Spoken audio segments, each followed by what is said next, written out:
Here we go, here we go, here we go. Hump Day edition of Outlaw Radio. Yes, yes, yes, yes, yes. Welcome to the show. My name is Kevin Bonds. I am the host of Outlaw Radio and the architect of the People's News Network. The militant with a microphone, the mouthpiece of the movement, aka the Negro Whisperer. Welcome to Outlaw Radio for Decisions tonight on a Wednesday night is what we'll kind of label this thing. And a lot to talk about, obviously. Tell a friend, share the show, hit like, hit follow, do all of the things for engagement purposes that I need for you to do to get a show some shine. But I'm happy to be here tonight. This is the second show of the week. I'm always glad when I'm able to get through both shows during the week. And what we do is we do this Mondays and Wednesdays, 7:30 p.m. Central Standard Time until pretty much whenever I cut the machine off, right? So we'll go tonight. We'll talk about, what I like to call FBA topics, foundational Black American topics. I do consider myself a foundational Black American, and I know that is controversial, and some people don't like the sentiment that it expresses, but it is what it is. And I think what most of you need to know is that it's not really a club. It's not really a website. It's not really a bumper sticker that you can get or a certain T-shirt. It is based on your lineage. And so where do your people come from in this country? Mine come from the South. So I know that I am about 2 or 3 different generations removed in terms of my great-great-great-grandparents. They were slaves. So my people have participated in the most formative parts when it comes to establishing the United States of America. My people have been a part of that. So I am a foundational Black American. And what we do on this show is we talk about foundational Black American topics, things that are pertinent and important to Black people.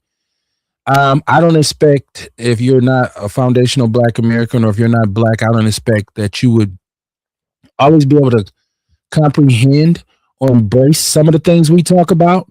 But if you are a person who enjoys that, welcome aboard. The phone number for the show is 262-202-5131. 262-202-5131. I do have a chat room that's always jumping. People jump in the chat room. You'll notice that as we move along. My co-host, he said he'll be a little late tonight. He's running behind. He has some obligations that he had to take care of. So we'll get to that. But I think it's very important that we have this conversation tonight. Shout out to everybody who supports the show. My entire Outlaw family, and so many people out there that support us, that are with us every time we hit the button for the machine to come on so we can do the show. And so I greatly appreciate that. Shabaka St. Cor out in Sin City. What it do, Shabaka? How you doing this evening, man? Welcome aboard. Of course, where we're going to start at tonight in terms of the main topic of discussion, I think we all know where it's going to be, right? It's going to be down in Texas. Carmelo Anthony, the young brother who found himself on trial for murder, the murder of a young white teenager. I believe he was 17. I know he's 17, but I believe the other kid was 17 as well.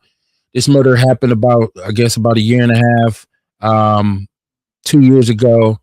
And this was a situation where this young brother, Carmelo Anthony, stabbed another one of his fellow high schoolers, and the young man passed away. So, and the trial went fairly quickly. Like I thought that this would be something that would be drawn out and this kind of thing, but it wasn't. It actually went pretty fast. He was found guilty yesterday, I believe, of first-degree murder, and he was sentenced. He's already sentenced, which was also very quick. I don't know if this is some kind of legal precedent that he was found guilty and sentenced pretty quickly. 35 years in the penitentiary. Of course, he's already appealed this conviction. And I'm very eager to know how people feel about this thing, because I've been just listening to a bunch of different people and a bunch of different, what I call talking heads in the podverse, and trying to see what they felt. And I'm always paying attention to the temperature of our people. And so there are a lot of black people who feel a certain way about this guilty conviction. And we're going to talk about that tonight. This conviction in its entirety. I'll spend a little time on spending probably majority of the show is what we'll be talking about is Carmelo, because for all intents and purposes, the justice system in the United States of America is now and always has been slanted in the favor of white people, whether it is white defendants who are convicted, then they usually get disproportionate sentences versus black people, meaning they get less time than we do for the same offenses. How many black men are sitting in the penitentiary right now? And I know a majority of them will say they're innocent. But how many of them are actually sitting in there right now that are innocent? We see that there's so many different trials and so many different defendants who over the years have had their conviction overturned because something somewhere along the way was done improperly in terms of their trial. So we know that we have kind of like a side eye towards the justice system in America. We know that. We know this. And the question being here was this a case of self-defense? Was it self-defense? Meaning, was this young man justified? Did he fear for his life? Because that's the excuse that we've always heard over the past few years. Every time one of us has come up on the short end of these types of cases, is that this individual feared for his or her life, right? And let's be honest, there have been a lot of people, in particular white people, who have murdered or unalived, as they say, a black person and gotten off. They were let free. They beat the charges. So we're going to talk about some of that tonight. And we're going to talk about the tragedy that this actually represents. Okay. So we'll get to that.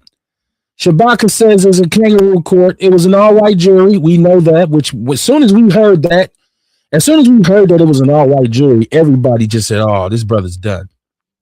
This brother's done. He says it was an all-white jury. Has there ever been an all-black jury trying a Nabisco for killing a black person?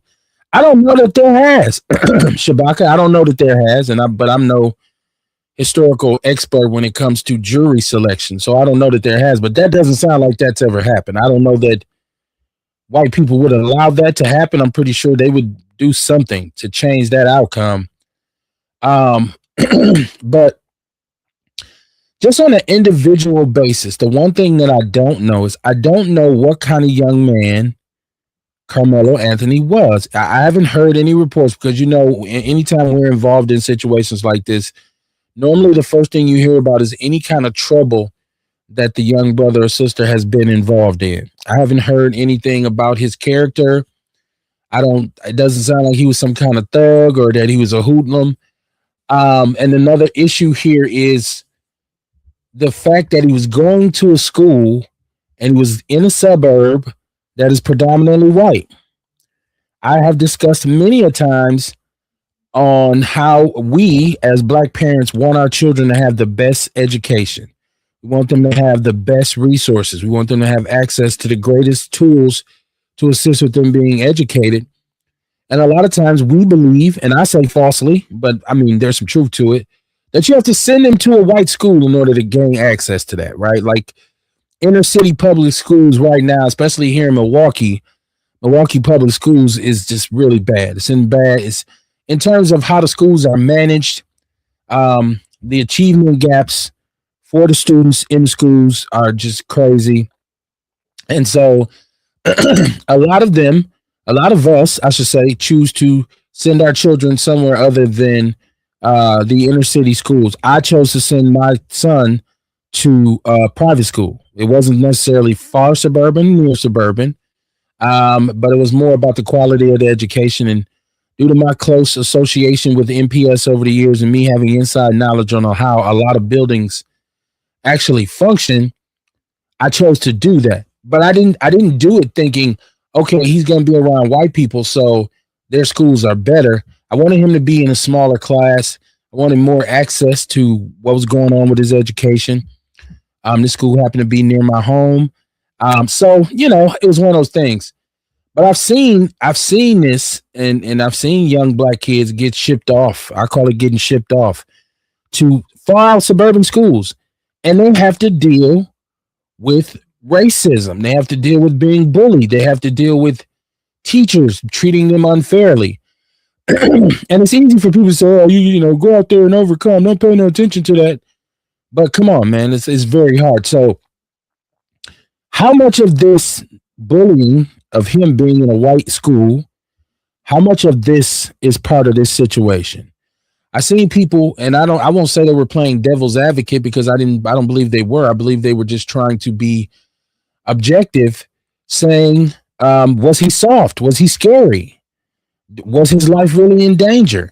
The bottom line is a young man lost his life, which is tragic. Okay. White, black, yellow, green, purple. I don't like to see young people lose their lives. Um, and it's tragic. I can just, as a parent, I can imagine how horrible it would be for you to lose your child at the school. So, but there's a lot of black people and it's surprising to me, I heard a lot of black people saying this conviction was justified and that he deserved everything he got.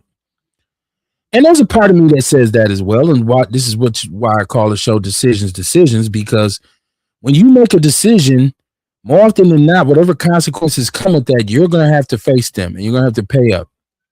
And so I absolutely believe that this young man is facing the consequences of his decision to take a weapon to school and then to use that weapon to take the life of another kid. Now, does that flip the same way to say that this young man Metcalf is facing the consequences of being a bully? We don't know. I don't know how much this played into it. Everything from the outside looks a certain way. We don't know. I don't have all the facts. Shabaka says, yes, it was self-defense. Carmelo only weighs 140 pounds. Metcalf weighed 215 pounds, a very uneven match. He says Carmelo was an excellent student. He had intention on going to college. And Dion, I see you, Dion. Dion is with us in the chat room. He said, I'm here. He said, as soon as I get home, I'm on it. Dion said he shouldn't have been over there. Okay, who shouldn't have been over where? I don't know what we're talking about here, Dion. Shabaka says, come on, Kev, there's no green or purple people, LOL. That's a good point, Shabaka. My point is, when it comes to a child, and I consider these young men children, my point is, I hate to see any child lose their life. I hate to see any young person lose their life because it's so much more. There's so much growth just from the age of 17 to 24 to 30. It's so much growth, and you never know who that person could be or what their potential actually is. So I hate to see it. So I use that. I know there's really no purple people, right? Mama Jenkins, how you doing? She said, good evening, my Outlaw family. My question is, where are our black lawyers when things like this happen? Did I miss something? His lawyer was black. I believe the prosecutor was black as well. Dion says he had the weapon for a purpose. And Shabaka says, yes, Metcalf was a bully. Do we have proof of that? I have no proof of that. It's just an accusation. If I were to say that he was a bully, it's just an accusation. I don't know for sure that he had a history of bullying him. And even if he did, okay, because here's the thing and what I kept hearing last night when I was listening to some of the platforms that I listened to, people were saying, why didn't he just square up? Now, Shabaka made the point that he was undersized and that he was mismatched. But why didn't he square up? Right? Like, why didn't he just buck him down with his fists, as they say? That's easy to say. That's easy for a lot of people to say, especially if you are a fighter. And I say this all the time. Not everybody's a fighter. Believe it or not, a lot of people who talk trash and talk all the shit about what they'll do to somebody and how vicious they aren't fighters. Right? Like, it's not everybody can really throw their hands. And I don't know that he was raised this way. It sounds like he came from a family that had kind of prided itself on being pretty respectful and pretty law abiding, right? Obviously, to live in the area that he lived in is this a prominent suburb? Did mom and daddy get a little money and said we're gonna send our boy to the finest school? We live in a prominent suburb.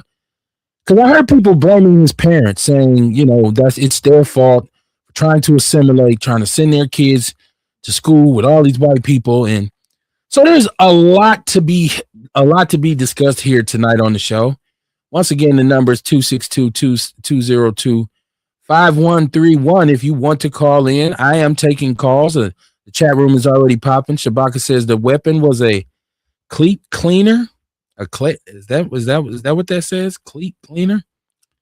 Shabaka says, let me know when you're taking calls. The phone lines are open. A says, what up, fam? Bro didn't know what one was capable of, let alone four. Okay.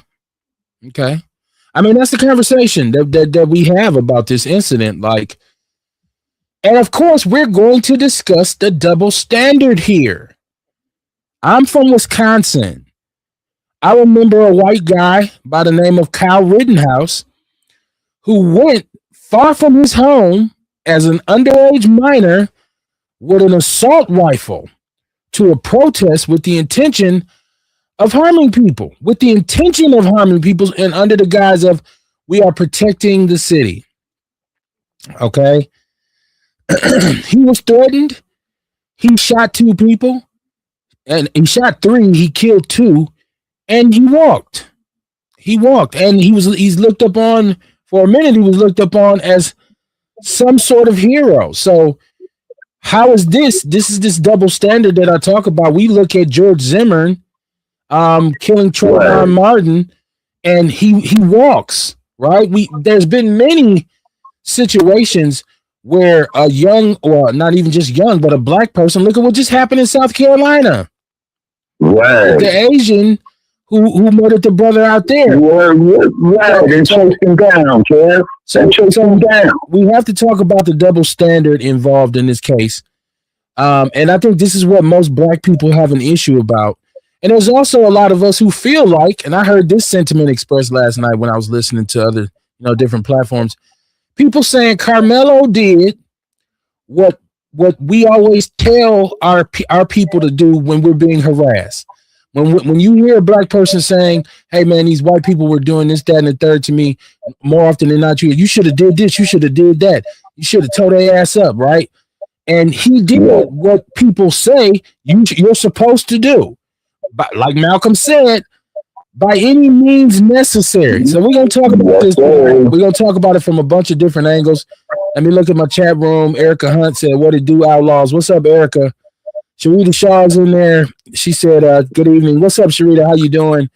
I do have Shabaka on the line. Shabaka, do me a favor. You gotta turn your device down in the background because I'm getting an echo. Oh yeah, sorry about that, brother. It's this damn idiot box that I'm looking at, man, keeping an eye on this. Okay, how's that, Kev? Okay, is that better when you turn off this air conditioning because it is 103 degrees out? I would not. Don't kill yourself. You can keep your air on. It's not that. It's just whenever you got some other sound in the background, it just echoes. That's all.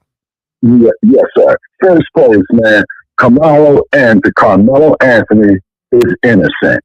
He was railroaded in that goddamn Ku Klux Klan kangaroo ass court. Carmelo did right. Metcalf and his brother was always harassing this young man, putting their hands on him and what have you. He got tired of the bullshit. Metcalf fucked around and found out. Fuck Metcalf. I'm taking personal responsibility for my comments, Kevin, being on your platform. Fuck Metcalf. Fuck the parents that created his ass. The bitch should have swallowed and saying, as opposed to conceiving this bastard, excuse my language, that's how upset that I am.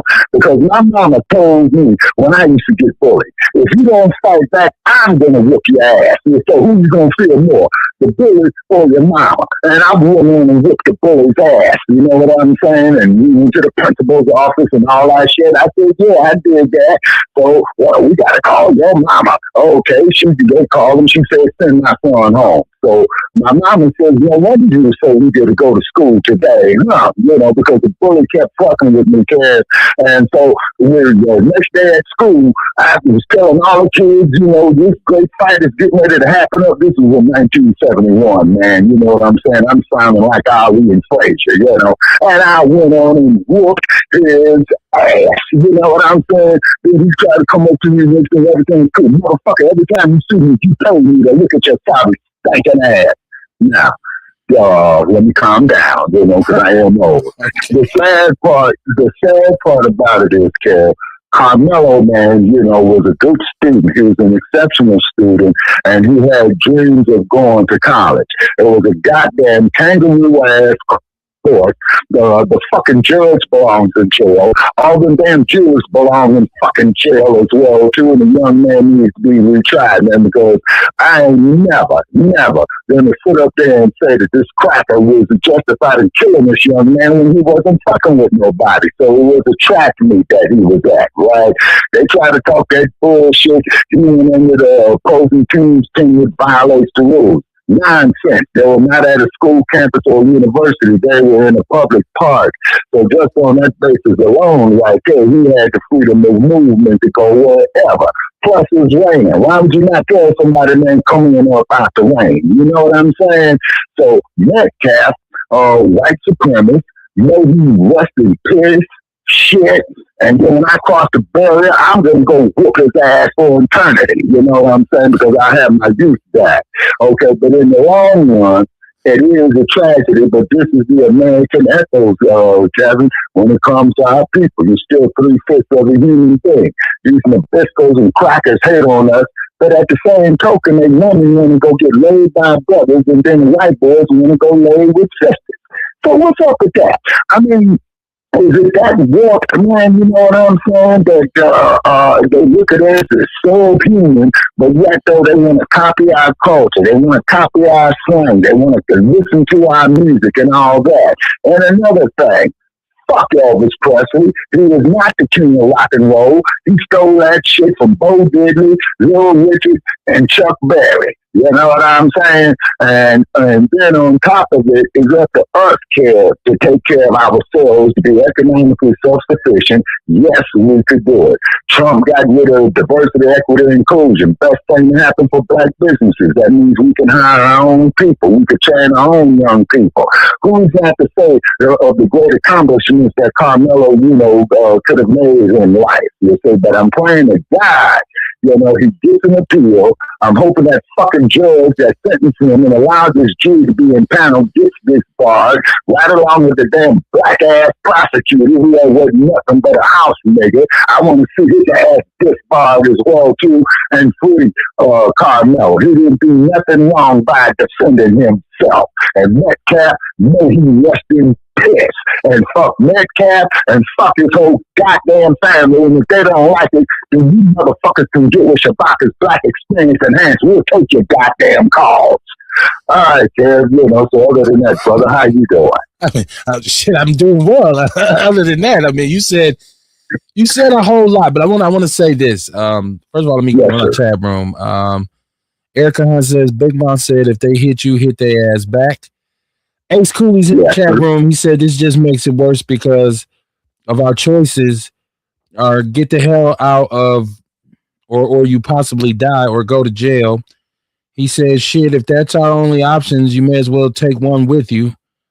Fuck this. Right. John Fletcher, how you doing, my brother of EPU Self-Defense? He said, what up, Outlaw? All the evidence was not released about them twins. When they pick a white jury and move it to a different county, legally he was done. No peers. Second, the judge, they judged him on proportionality. Was the force he used as reasonable for the situation? And when they did that, I can't see what that says.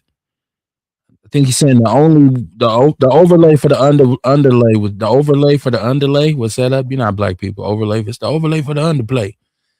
What else we got in this chat room? Mama Jenkins says, usually the high power goats come out, but she said, I guess when it's not about the money, it's a different story.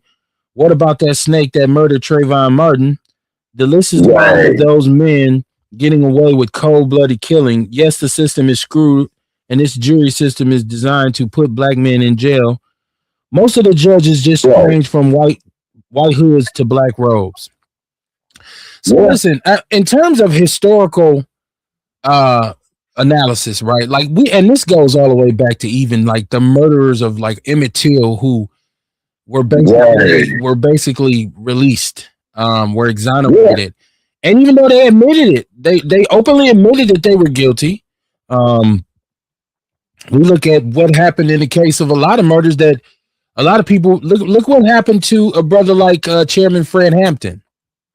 Oh yes. I mean, Yes. Yes. and these are law enforcement agencies that were improper all the way around, and so black people, I feel, are justified in feeling a certain kind of way about this. But I will say this: in the way this was set up, what Carmelo did, now whether it was self defense or not, what he did was he did murder another person, right? So and we have this thing in America where we talk about homicide. Was it justifiable homicide? Well, Right. It was justifiable homicide. in our courts over the past, I don't know how many years that I can remember. Even if we go all the way to the brother in Missouri, way back. Right. It's always been a question of, yeah, well, there was a murder, but was it justified? And white people have been given the benefit of the doubt, seemingly Right. every time, without fail. Like they walk over and over and over and over and over again. But when it's the shoes on the other foot and it's one of us who feel Right. threatened or who feels like my life is in danger, you go to court. You're supposed to be tried by a jury of your peers. This whole due process, innocent till proven guilty bullshit. It never Right. works out in our favor. It doesn't work out in our favor. So No, sir. It never does. It never does. I wanted to add too. Once again, I don't have enough facts to say whether or not that Carmelo had been bullied. I looked, and I tried to do research because I want to approach things from an even perspective, even though I'm black and it pisses me off. Absolutely. I don't have any concrete information that says he had been bullied by these two individuals, but we know how But begging your pardon, Kevin.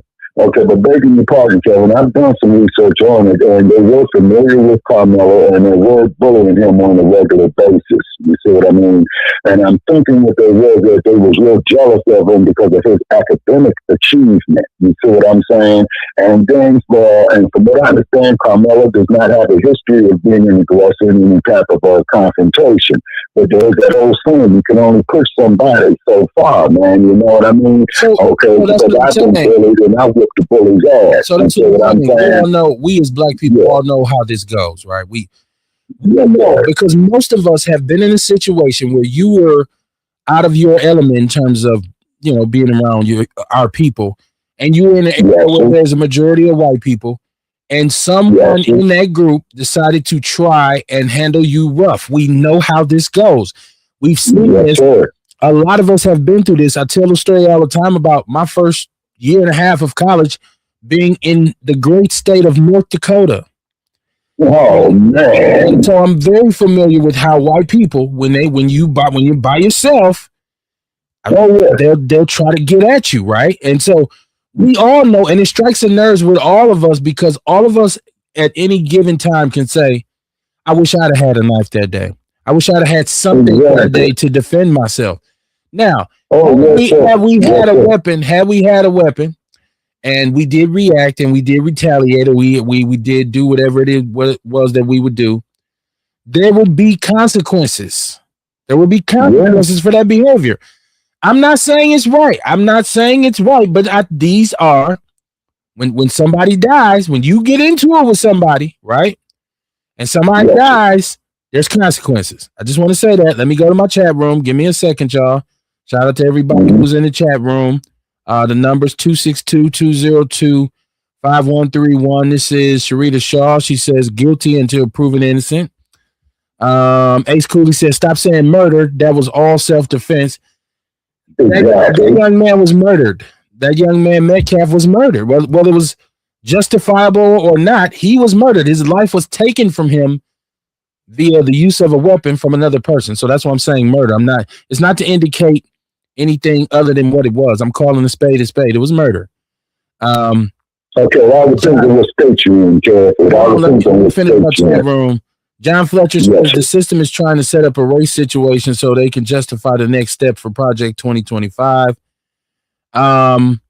America right now is very racially charged. There's race always has been, but right now race is a red hot. It's a button, right? And we coming off a roast where there was George Floyd jokes told, right? Yeah. This is a time. But that's what Trump's presidency brings, and this is what I've told a lot of people, or what it brought, because we saw this in his first term. White people all of a sudden became just polarized with racism. This is where the whole Aaron thing and all that stuff came. I didn't see that. I didn't see that as commonly as I did until Trump's first presidency, his first term. And it just, when he comes back, it comes back with him. So when you do things like take different rights away from black people and you attack civil rights legislation that's been on the books for 50, 60 years, it just feeds the beast. And then you get these kinds of things where there's no way an all-white jury should have been appointed to decide the fate of this young man, especially in this kind of really charged case. But it wasn't. And that's why I called it a kangaroo court. That's why it was a kangaroo court. It was in Texas, though. So this is Texas. This is the defense of the right. This is the defense of the deep south. So this is the land that this is the land that rednecks, Mexicans built it. Rednecks took it. Right. Aaron Brown, California. I see you, Aaron. He says jury had the verdict before the trial started. Prosecutors, police, and the community tampered and intimidated witnesses. I don't have any proof of that, Aaron. If you have some, please let me know. I don't know who was, and that'll all come out. The one thing that I know is every time some bullshit happens in this country when it comes to us being mistreated at the hands of the other side, you really don't find out what the bullshit was until a couple years later. Years have gone by, and then you say, "What? Oh, that happened," and they didn't say nothing about it. It's just like I said. How many brothers are sitting in the penitentiary now because there was something improper done during their trial, where some evidence was withheld, or some lie was taken into account by the court. So we, as a group, do not trust the justice system. We do not trust our court system. Just like we don't trust politicians. That's why a lot of Americans Black Americans are disillusioned with the whole system, because it doesn't really work in our favor. Now I just brought Ace in. Ace, give me a second. Let me go to the chat room because I see my sister Carrie Walker Jones. She says the boy made a sad mistake that took a life. I tell mine all the time. Just be prepared for whatever you do, because you won't be treated fairly. I'm so tired of black people talking about the white man did it when we all know better. Okay, I hear you, man. Fuck him, and I'm taking responsible for that. Fuck him. You know what I'm saying? Look at the shit they did to Rodney King. Okay, look what they try to do to this man here, Carmelo Anthony. Look at him and kill. Not to mention all those black men he was lynched, man, because some Becky got up there and said, well, he whistled at me and all that bullshit. So fuck that motherfucker that made that comment on that. You know what I'm saying? What it is, Kev, we are the most hated people in America. That's a good sister. She's a supporter of the show. I don't want to say F her. We ain't no need for us to go at each other. Okay. My bad. Most humble apologies on your platform. Most humble apologies. But the point is, what I'm saying though is this here, Kev. Okay. Like, if you and I meet, right, because, we interacted over the net, man, for years, right? Let's say you and I meet, okay? And then there's some Nabisco right there, okay, who sees that you and I meet that's familiar with both of us, right? He's going to whisper to you shit about me. He's going to come whisper shit about you to me to see us go at it. And then the proper thing would be to do is say, hey, man, why don't you just go on about your business, man? You know what I'm saying? That's what they do, kid. That's what they do. They are in fear of a black planet. They are in fear of black men standing up for themselves, protecting their women, their grandmamas, their mamas, their babies, or what have you. See, but as long as we going out here killing each other and all that old type of shit, they damn sure want to propagate that bullshit from New York to Milwaukee to Chicago to Los Angeles. You see, but as soon as we stand up for ourselves, all of a sudden you're a bad guy. Like if you walking with your woman, man, some cracker comes along and pats her on the ass. He's supposed to be licking his fucking teeth. You see what I'm saying?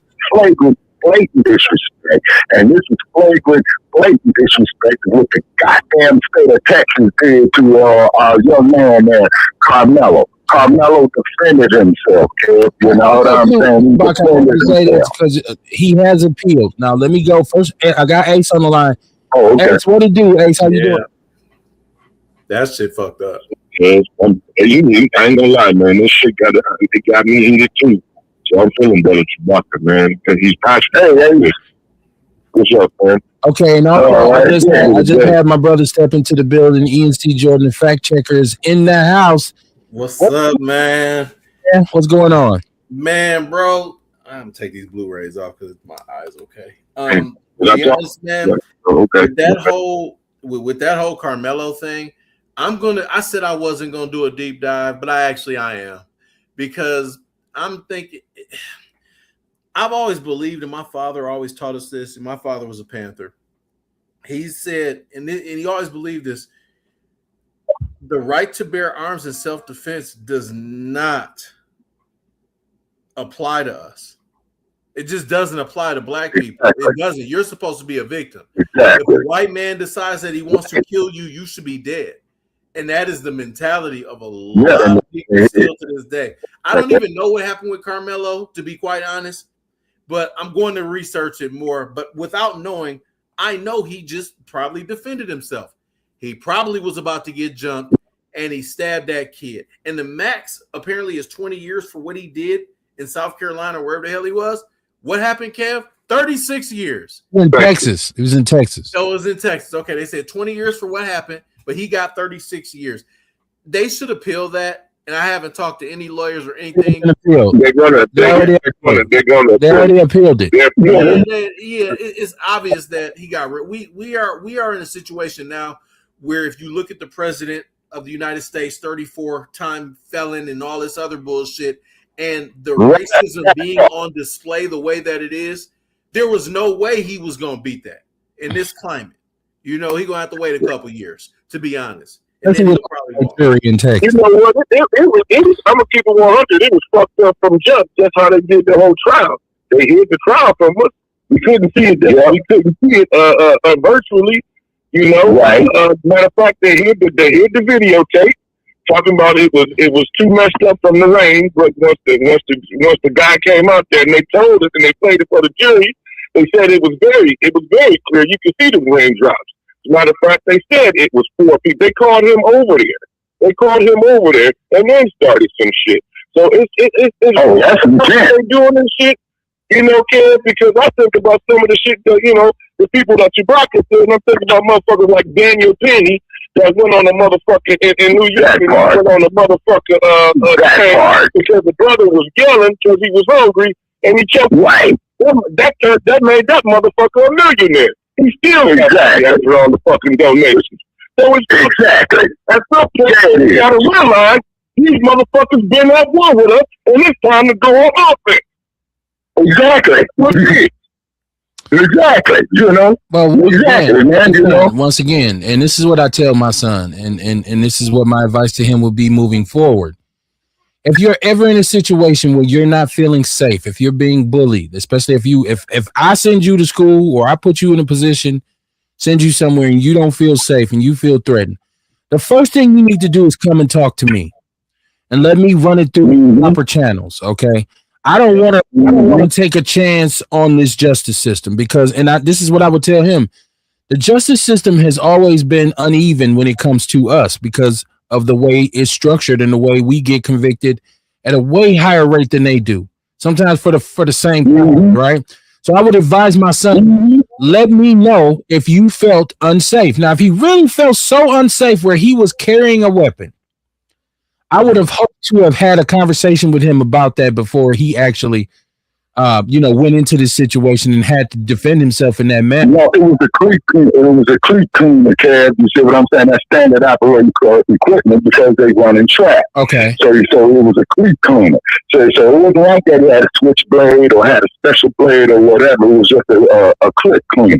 Well, the fact that the testimony from the trial says he was approached by Metcalf. He put his hand in his bag. He gave a warning. Right. And then he stabbed him. So I guess my point is, what I'm saying is, I would hope, and this is a opportunity for all of us, just like when we have interactions with police with our young brothers, and it's actually a teachable moment where you go and you have to have that conversation with your child and say, listen, hey man, if you ever out here driving and I'm not with you, there's a way you're gonna have to conduct yourself with the police and police contact. It doesn't even guarantee your survival, but this is how you have to conduct yourself. These are the rules that we have to play by in this game. Now, I heard so many people blaming his parents last night. And this was black people. I heard people blaming our culture, saying, well, we kill each other every day. And, our kids are tough guys. And, all this shit is all this bravado about, who's a gangster and who's a thug. And now when you face with this situation, he should have knuckled up and fought this kid. And so I said, man, this is interesting. It's interesting to know how black people actually feel about, because I already know how white people feel, right? We know white people are saying this is open and shut, this is murder. Yep. But I'm like, when it comes to even us protecting ourselves, because once again, I'm a Second Amendment guy. I'm a firearm guy. Oh, yeah. So if I'm rolling with one of my firearms and I feel threatened, right? And I know this in my head. I know this for sure. If I'm armed and I'm rolling, and it doesn't matter what, even if I got a CCW, whatever, even though this is an open carry state, if I feel threatened and I open fire and I take someone's life, it's going to be hell to take to the captain. Because number one, I'm going to have to sit through a very expensive and lengthy trial. Yep. I'm going to sit down. And my right to bear arms moving forward is going to be taken. And probably all the guns that I have are going to be taken. So they will. And so I guess my thing is, that's why I said decisions on the title of the show, is because we have to know that when we make these decisions, you can't expect fair play. Listen, Kyle Rittenhouse was, to me, the most egregious example of this, because here's a white boy who was underage, who was not even in his home. He's from Illinois. He was here in Wisconsin. Yeah. He shot 3 people. Yeah, he crossed the state line. With an AR-15. With an AR-15. Talking about he's out there to save property, but no, he wanted to go out there and kill somebody. And he was able to walk, right? And same thing with George Zimmerman. Yeah. George Zimmerman followed Trayvon Martin and was told by law enforcement not to follow him. Stop following him. Okay? Right. And he still was exonerated. So we look at this, and I'm telling you, black people, we look at this shit and we say, this is the shit we're talking about. This is the shit we're talking about. And then keep in mind that Pam Bondi was the goddamn Attorney General of Florida when Zimmerman killed him. Okay. Yeah, so keep that in mind, and you know what she was or is or whatever. Yeah, she was the Attorney General of Florida that I found out when the Zimmerman case had went down, and talking about he was in fear of his life and all this shit. He called the police. They told that stupid bastard, don't do shit until we get there. But he's got a goddamn magnum out there, man. So if you going out there being Paul Blart, the mall cop, and got a damn magnum, man, that's intent. You can confuse that damn just to see what it does. I got a magnum, what it does. Go ahead. Yeah, I wanted to add something because I see a narrative online that is positively irritating to me, and everybody, excuse my 3-minute diatribe I'm about to go on, because this is irritating. You have too many people, when things happen like this, the first thing they say is, oh man, you know what I'm saying here, the black women raising the child or whatever. I'm gonna keep it 100 about black women, and some people gonna listen to this and get offended. The generalizations have to stop. I've seen multiple videos where you got brothers on there, they be bashing black women or the black culture or niggerism and all this nonsense. Dude, most of the black people I know, honestly, are hardworking and successful. Kids either got trade degrees or they're in school or in high school and they're like, oh, the culture. No, when you have certain things that happen in poor communities, it's certain things that just happen in all poor communities. You know what I mean? So this narrative that all the black culture is messed up, Kevin, you don't raise your kids properly, you and your wife. What do you mean the black culture? It's irritating, man, because that's when people that didn't even know anything about this Carmelo Anthony thing, right? I'm reading the comments and it was like, oh, usual suspects. Oh, yep, bet you don't have a daddy. Oh, his mom and his dad have made appearances, so his dad was present in his life. Exactly. And he's in the suburb. Yeah. This is supposed to be a prominent suburb. This is supposed to be. The family got resources. That's one thing I do know about it. I didn't know a whole bunch about the exact details of the case because I'm gonna be honest with you. When I even first heard about it, I was like, oh, they're gonna lock him up. I just thought it was bullshit anyway. I'm like, he probably got chastised or something or whatever. But my thing about this is, it's got to get to the point where we just stop saying the black community this, the black community that. This shit, the black community is not the problem. It's criminals that are the problem, and that's in any community. You know what I'm saying? We care about ours. Do we want to make our community even better?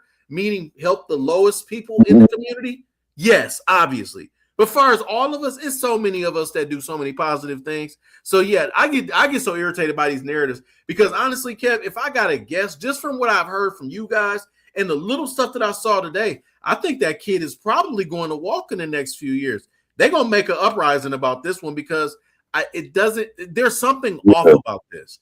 You know what I mean? Doesn't it just seem like it's something off? Like we knew he would go to jail regardless. We know where we are in American history. But yeah, man, it's something off about this case. The stuff that I read, it sounds like he got chastised and they was going to whoop his ass. And it sounds like they were bigger than him and he defended himself. That's all it sounds like. And he in jail for 3 years. He was bigger than him, sir. Metcalf was 215 pounds, 6'1". Carmelo, man, only weighed 140 pounds and only 5'7". That's an uneven contest. Let me go to my size. The white boy is my size, by the way. Let me go to the chat room. Earl Henning said black people guilty because they are black. Fuck Donald Trump and his friends. How you brothers and sisters doing? We're doing well, Earl. Welcome aboard, man. How you doing? So we just said I totally agree with you, Ian. Most people I know take care of their families. It's wild to me, dog. It's wild hearing this so much on the internet. Carrie Walker says there was one white lady going in on his parents yesterday. She said, I told the bitch to shut up about how he was raised. If I looked at her background, what would I find? As the bitch said, I would find absolutely nothing. I did a Google search of her and found that her husband, son, and another bitch were found guilty of several counts of tax fraud and other fraud. I went back to the post and told her I know about Junior. Was he raised right, bitch? He got 5 years. The bitch okay, Carrie. Wow. Okay. Earl said, the boy has a 3.7 GPA. I want to say this too. Okay. Yeah, that's what I was saying, Kev. That's what I was saying, man. He was practically an A student, man. And that young man, you know, I believe he had a couple of scholarships, you know, and ask Ace and ask the other brother with us, man, if that's true. But, you know, the man was a student. So to get a 3.7 GPA, man, you ain't out there gangbanging. You ain't out there partying, smoking weed and drinking. I wanted to Ian said something that was funny too to me because, and we discussed this plenty of times, there is a narrative on us as fathers, as black men, that we don't raise our kids, right? And so wild. Now what we found out recently through research is that black men are involved with their children at a higher rate than everybody else, every other race, every other culture. People say to me all the time, well, Kevin, you did this, you did that, you did that. I did what I was supposed to do. I don't deserve a medal. I don't deserve a cookie. I don't deserve a pat on the back from anyone except for my children, who, if they chose to say, hey, Dad, thanks for being in our life. I did what I was supposed to do, but I did it primarily because it was done for me, because my dad was there for my brother and myself. And that was the lesson that he taught us, is that this is what a man is. This is what a man has to do. This is how a man has to address his responsibilities. Now, of course, there's going to be this narrative every time you see a young black man, is that he's probably a thug. He's probably a hoodlum. He probably don't know his father. His mother's probably a crack whore. We know that that's the way they try to spin shit, right? Yeah, we know that that's something that they try to spin. We know that. But in this case, it seems like the opposite of that. His parents seem to be some people who are at least partially affluent and educated, and who seem like they have tried to responsibly raise him. And it sounded like they put him in this school, this majority white school district, to try and give him the best education that he possibly can get. Now, this looks, and I know black people, we get emotional, and you're going to hear a lot of vitriol from black people because we all see this through a black lens, right?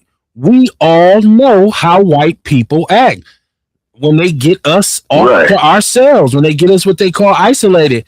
Listen, the list of names, know them better than they know themselves. Names of white men who have murdered a black man or a black woman over the years is endless almost, and that have been exonerated, that who have gotten off. We know this. So as soon as this popped up, I'm like you, Ian. As soon as I seen it, I said to myself, that young brother going to jail. He in Texas. Yeah. I said he's going to jail. Yeah. Now, had this been the other way around, what they would have done is they would have painted a picture of Carmelo and said, well, Carmelo, everything he'd ever done since second grade would have been brought up in this trial. Yes. You know, all his kids, his dad went to prison. His mom's a drug addict. Right. They would have buried him, but they didn't do this with the Metcalf kid, of course. So, you know, but this is par for the course. Like, I look at black people, and I said this the other night when we start talking about this Asian in South Carolina. What you gonna do about it? That part. What are we gonna do about it? Yeah, now that part. Kerry Walker, 1992. Kerry says the motherfuckers that be talking at thugs themselves. I don't know what you mean by that, Kerry. The motherfuckers that be talking at thugs themselves. But I will say this, man. I will say this, like I said before. All decisions you make, especially as a black man in this country, have repercussions. Now, I said the other night on the show, I see you. I don't know why your call dropped. Give me a call, Dion. The line is open. Obviously, we just had Shabaka in there, but I think all of them dropped, though, honestly. Yep. You know, this phone can only do so much. Hey, if y'all really want me to get a better phone, hit the Cash App. I tell you that. Donate. Y'all want me to put the Cash App up again. If you want me to get a better line so I can have 15,000 calls on the line at the same time, hit the Cash App. That's all you got to do. That's all you got to do. There it is right here. There you go. Hit that Cash App. I go get a better phone ASAP. There you go. Hit the line, Dion. So, of course, you can expect the reaction from us to be the same. And I think it's the same from white people as well, because I think they often look at us, and a lot of them will justify being scared when a young black male in the suburbs joins their children's school. When they come to pick their kids, say, oh, these black kids are here now. Oh, I'm scared now. I fear for my child's safety. It'll be used to justify some of that shit. So you have to look at this. You have to look at this from that perspective. Carrie says, sorry. She meant to say they are thugs themselves. Them white motherfuckers that try and judge us. Erica said, I'm surprised. Dion, you finally got through. I got you on the line. What's on your mind, partner? Oh, nothing. This was, can you hear me? Am I echoing? Let me know. I can hear you. I got you. I'll let you know if you give me some trouble. You know that. Okay.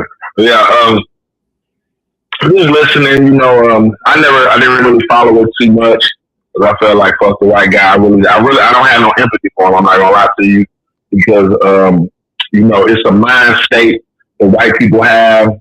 We only know we don't really know what transpired. I know white people have a mind state, like, and we see it all the time.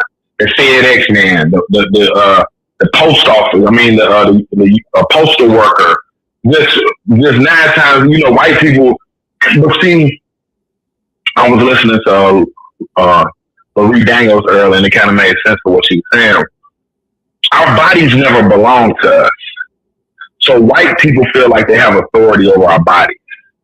You understand what I'm saying? So you have to go back to the mentality of slavery. You know, they used to have the Slave Act? It was in Virginia, and I think it was like you could kill a slave and get away with it. You know what I'm saying? The slave killer act, something like that. I know I got it on my phone. So white people know their history, and they know that they know their history, and they feel like their history is superior, and they've been in charge. So they don't have no respect over our space, over our bodies. You know, you could be in a grocery store, white person act like they don't even see you. Matter of fact, nigga, I'll tell you, I'm up in cinnamon bun. Now, you know me, Kev. I'm like 290-some pounds. I'm standing that way to get served. Little white bitch walk in front of me. I said, excuse me, or fuck? You know what I'm saying? Bitch, I ain't standing here, and I ain't call it up, but I did say, excuse me, but then I went off because I was on the phone. And I was like, you know, these people mentality is fucked up. This woman, do you actually think I'm just standing in front of Cinnabon? You didn't ask me, you didn't come and say, excuse me, sir, did you order? I guess I could have been waiting on my Cinnabon, but I was waiting to order. You didn't ask nothing. You just butted in front of me. You know, it be times when you be in a grocery store, white motherfucker reach over. You know what I'm saying? Then not only that, after I said that, the old girl, the bitch on my heels, I had to turn around like, excuse me, can I get some space? You know, I be in wilderness and them motherfuckers. I don't like them motherfuckers, man. You know what I'm saying? I be trying to control myself because I understand that I will come off as the aggressor because I am. I don't like you. You know what I'm saying? And I just don't. I'm not gonna play. You know, they're not bad. You know what I'm saying? You white to me. So just like I'm black to you, you don't know what's going on with me, that I'm a homeowner, that I go to work every day, that I'm a taxpayer, that I got 2 jobs, that I got this, that I got that. You don't know that about me until you know me, until you get to know me. So when I look at you, I don't decipher you from any other white person. You're white to me, and you're my enemy. And I have been taught that. I don't trust you. So the thing was, and I was listening to a person on 862 today, and it was just, you know, like I was never one of them people. That's why when you hear me always say, I don't know if you ever heard me say, I want to move to the South. I want to live in the country. Now, they got plenty of land up here in Wisconsin, even Wyoming. The whole state of Wyoming got 500,000 people, but do you think they'll be friendly towards people that look like me? So I want to move somewhere where there's more people that look like me. You feel what I'm saying? So a lot of times, yes, we want to put our children in better positions, so we move to those areas where we feel like our kids are going to get the best education, but your kids are called monkeys. They're called niggas. You know, they think they're rappers and your dad and NBA. You know what I'm saying? Every stereotype, because white, like you said, Kev, and we always said, white people don't interact with us every day. The only image they have of us is things that they see on TV and the negative imagery that has been portrayed of us as criminals, thugs, gangbangers, deadbeat dads. So that's why they have all this negative comments about us. When the whole time, you know, and I share a lot of it on your timeline, white people are fucking animals. They molesting kids. They doing this. They doing that. You know what I'm saying? There's nothing said about it. Just swept up under the rug. You feel what I'm saying? That's just like, you know, people try to have a comparison between him and Kyle Rittenhouse, which I don't see no comparison. But they did another comparison. They said the same situation was happening because the jury could have charged him as a lesser crime. Yes, he did his act caused murder. But he had no mind. He didn't wake up that morning like, I'm going to kill this guy. It was an unfortunate incident. The white guy or whoever should shut your motherfucking mouth, kept your hands to yourself. But I also blame him because from what I understood, he recognized the guy that he knew there. And he felt like he could come see refuge up under there. I don't feel comfortable with them people. Hey, y'all shut up, goddammit. Y'all wait till I get on the phone and start making all this noise. You know what I'm saying? I don't feel comfortable around them people. You feel what I'm saying? Like when I used to work at Grafton, I prayed every day that I can get to 43, get on home, and go on about my business. You know what I'm saying? So it's a history there. You feel what I'm saying? It's a history. And as we look at it, they was even talking about when the police officer went in Texas, the police officer, the white lady that went in there and killed dude, Jean Baku, whatever his name is, you know, and then the judge was braiding her hair and she felt, you know, when white tears, you know, because then that's what I was saying the other night. We're going to go up in the cage. Oh, one more motherfucker thing. That's what I was saying the other night when I was like, you know, they try to portray their life as like Little House on the Prairie, like they're so innocent, like they don't do anything. And, you know, that's the imagery. And then when one of them is actually violent and is an aggressor, and then they don't get the results that they're looking for, and there's somebody else, a black person, a Mexican, whoever, sitting their ass to sit on Jesus' front porch, then now you're looked at as he's a criminal, he's a thug, he had malice intent, this, that, and other. So that's why I don't like them black motherfuckers. But I'm about to move this song real quick, gonna keep my piece up and listen to y'all. Hold on. It's all good. Shout out to Shabaka and Ace. The call was dropped that they were on, so it wasn't me. I didn't hang up on you. I don't hang up on people unless they piss me off, right? And it's sometimes it happens, right? But I in this case, it wasn't me. Earl Henry said, "White people eat people, and not just the pussy." Okay, Earl. Okay. Because it costs more than Richard. Right. Yeah. Okay. Shabaka said, "Damn, the call dropped." Yes, it did drop, Shabaka. That is my fault, man. I don't know why I did. Like I said, we hit that Cash App up. This platform, things get expensive. So if you want a better phone system, hey, hit the Cash App. Hit the Cash App. Donate some cash. I'll go and get a new phone. Like I said, I'll go tomorrow and get one. And the first thing I say is, I need for this phone to be able to hold a lot of calls on the conference call. Shabaka said the Casual Killing Act in Virginia is what somebody referenced earlier. The law in Virginia about being able to kill a slave. Said that part. Ooh. And Shabaka said, I've been through Wyoming. Okay. Let me see. I think that's it for my chat room. Yes. So 262-202-5131. If you want to call in, if you feel a certain way about the Carmelo Anthony verdict down in Texas, or anything else that you kind of want to throw in the pot for the conversation, please chime in, or jump in the chat room with it. Tell a friend to tell a friend. Share the show. It's Outlaw Radio Decisions on a Wednesday. I thought it was very interesting how quickly we come apart at the seams. Shabaka says this is why I say fuck Hollywood. And when I looked at how critical a lot of us was of us. Like even on Facebook, I saw people expressing the sentiment that, okay, so now who y'all want to boycott now? Or who is we marching? What we gonna do? And it's like, are you making a mockery of the fact that there are black people who want to get active when we are mistreated? Like, how is that productive? Right? And why is that a joke? Right? Or who we gonna boycott now? And this person was expressing that Carmelo murdered another child, and that he did it because he was scared, and that he was soft, and that he should pay the price for what he did. That's what made me think like, man, this might be an interesting conversation to have. So y'all let me know how y'all feel about this, man. I just know that if we look at our history in this country, we have been treated so horribly, and our lives have never, ever, ever been. This is why the whole thing about Black Lives Matter. This is why most black people supported the slogan itself without supporting the organization, because for so long they treated us as if our lives didn't matter. Right? So this has kind of been like, well, yeah, they do matter. If you say all lives matter, okay, well, act like it. Right? So, but another page in the history of our country in which the double standard is just always there, and it's always apparent.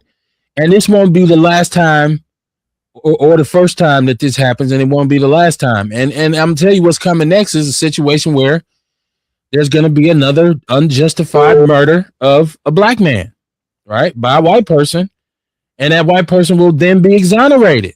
Right? That's yes, sir. America has operated forever. This is not new.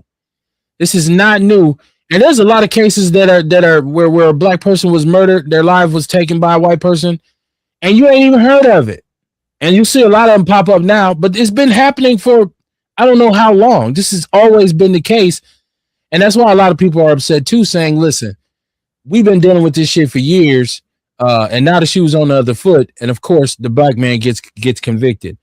Ace, you calling back? What's popping with you? Yeah, man. Just listen to this, man. Like I said, man, we live it. It tells us, they're trying to make it to where we can't defend ourselves. So the question is, that's how they want it. When is it okay for us to defend ours? You know what I'm saying? Because we see all kinds of different scenarios that it took their minimum for them to cause somebody to die. You know what I'm saying? Yep. And at the end of the day, man, what does the law mean if they can't follow this shit? You know what I'm saying? At this point, it's almost we at a point where we ain't got nothing else to lose. That's just what it is. And as far as the brother who ever given you, that's a coon, bro. That's a coon. Because you got these little raccoons out here that's always saying shit. Your Antoine Daniels, your Myron Gaines, anytime we start to get the momentum or something. You know what I'm saying? So at the end of the day, fuck them too. But man, these people have war with us, and you know, nobody thinks we're ever gonna respond because we never do. You know what I'm saying? But hey, the one thing I can tell you is that, our ancestors were no different. We're not built to just take getting beaten the fuck on and disrespected. That's just not gonna happen. And at the end of the day, we every day we're playing defense not to get in trouble. Not to get in trouble. And like you said, the average black man goes to work, goes home, pays his bills, takes care of his children. There's always some white motherfucker that wants to come off the side, that wants to tell him how to live his life. And to come and find out, even looking at this situation, this boy was fucked up. He was a bully. Did y'all know he got rape allegations too? This is why I don't understand how this came out. I hadn't heard that. Yes, he has rape allegations. This is why I hate Charlie Kirk so much. This is why I always hated Charlie Kirk, because he spread all those false narratives about black people, and he spewed white supremacist talking points. And it's funny because Chris hasn't called the show in a while. Chris and me had the biggest. I ripped his black MAGA loving ass to shreds. I said, brother, you have a beautiful young black daughter that goes to a majority white university. Why would you support a guy that goes to majority white universities to talk about how your daughter is a whore? Your daughter is a nigger. That's what he preached, even though he didn't say that.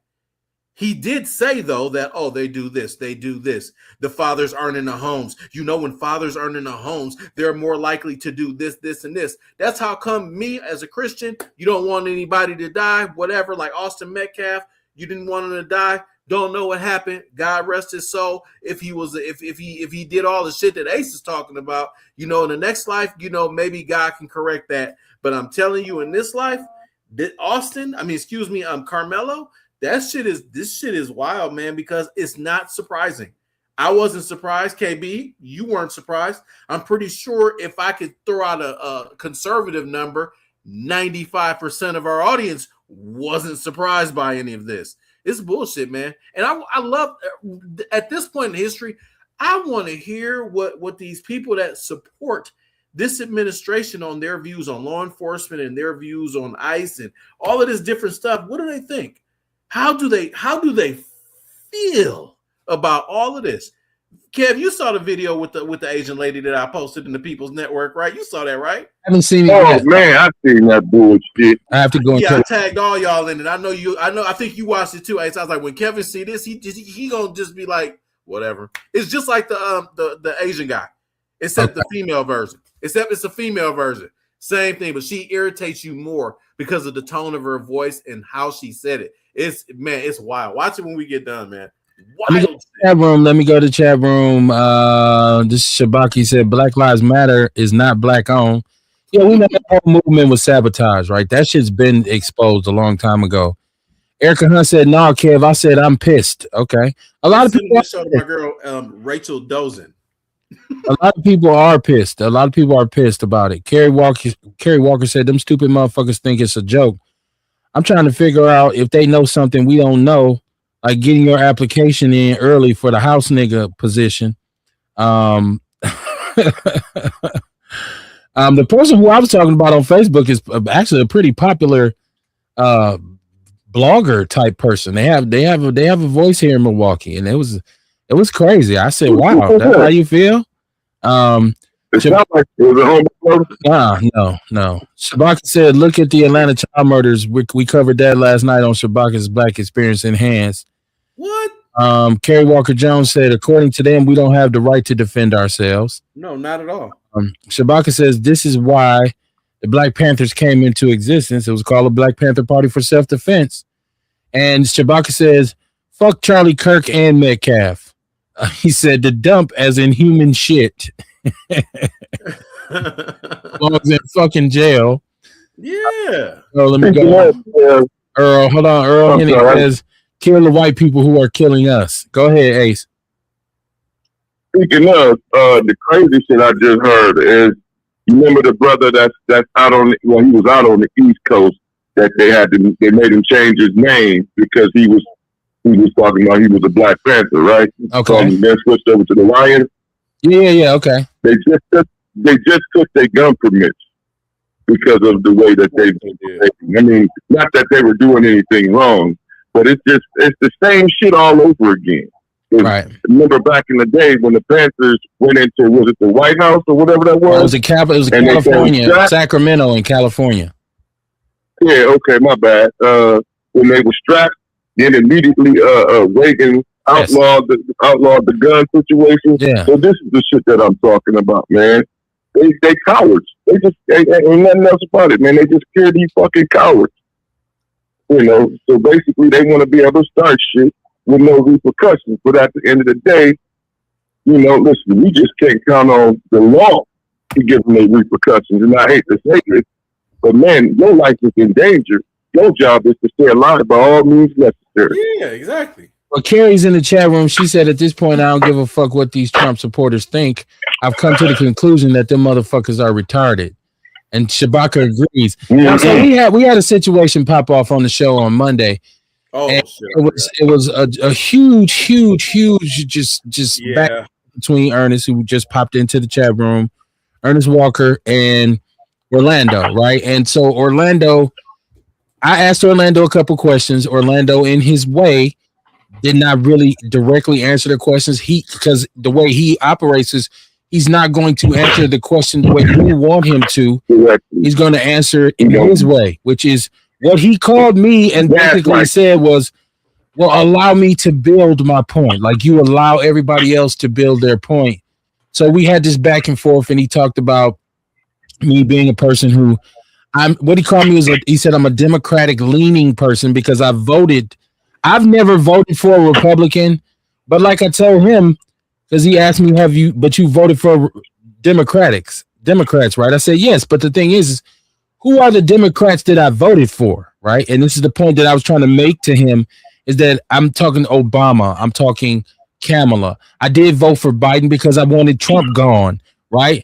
But so I want to make sure that people, and what I try to do is allow both sides of a story to be presented most of the time. And if somebody calls the show or you're listening to the show and you have an opinion, I have no problem with you expressing your opinion. But 9 times out of 10, if I ask you a question, you should answer it, and you don't answer, you go all the way left field. Like I asked you specifically about Trump, you start talking about Democrats. That's what they do, though, KB. And that's not answering the question, which is why I hate to have these debates, these political debates with people about partisan politics, because it usually just turns into I'm going to say some shit out of left field, right? And so we go from me asking you about reparations to you saying you point out the fact that I voted democratically for the past however elections. You know what, and that's why, like me, I exhibit a lot of self-control at this point, especially with that kind of situation. The thing with and this is just reducing it to the ridiculous, is that's an old sales term. Kevin, Ace, myself, the audience, for the most part, we're intellectuals. So the Democrats that you voted for them because you like their policies. You didn't vote for them because they're Democrats. We don't do that. We voted for people because we might like some of their policies, not a party. Do I personally at this point, I think motherfuckers that do anything parties say and associate themselves with these dumbass parties, they gotta own it. And it shows how fucking unintelligent and not sound you actually are. The biggest thing for me is matter when it comes to partisan politics.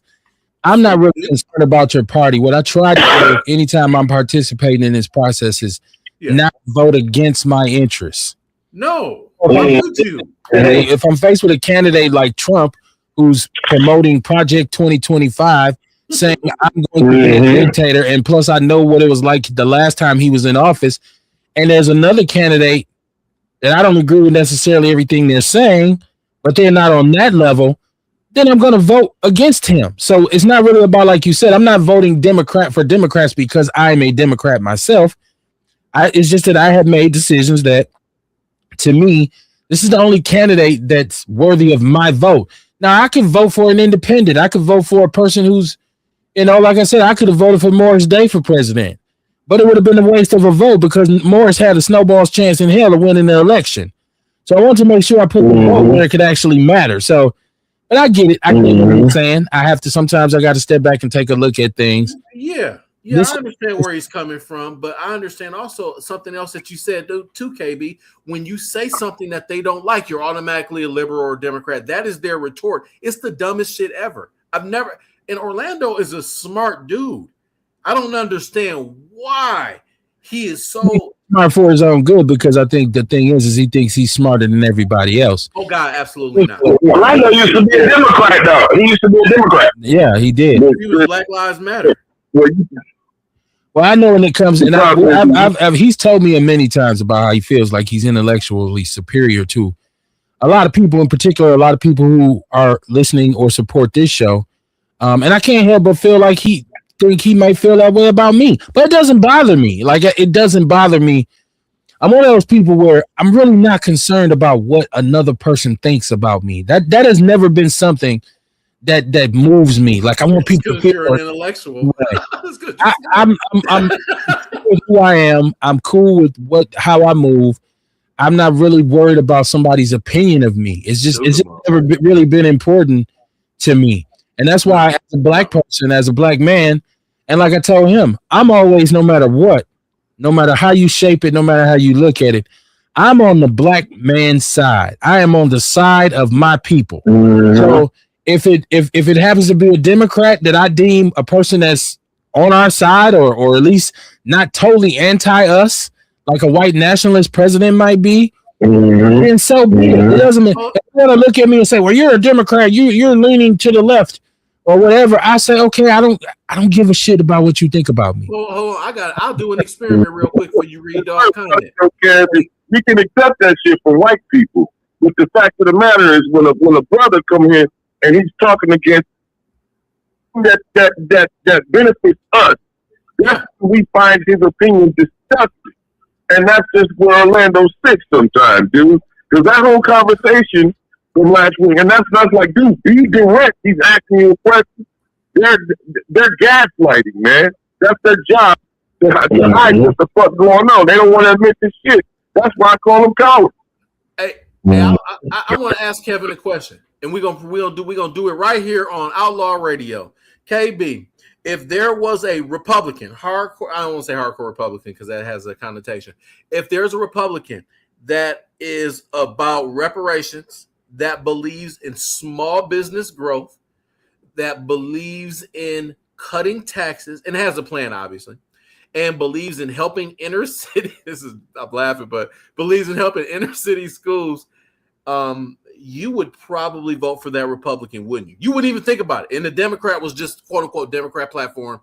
And if this said Republican didn't speak to us in a condescending manner, more often than not, Republicans speak to black people and about black people in a very condescending manner that I do not appreciate.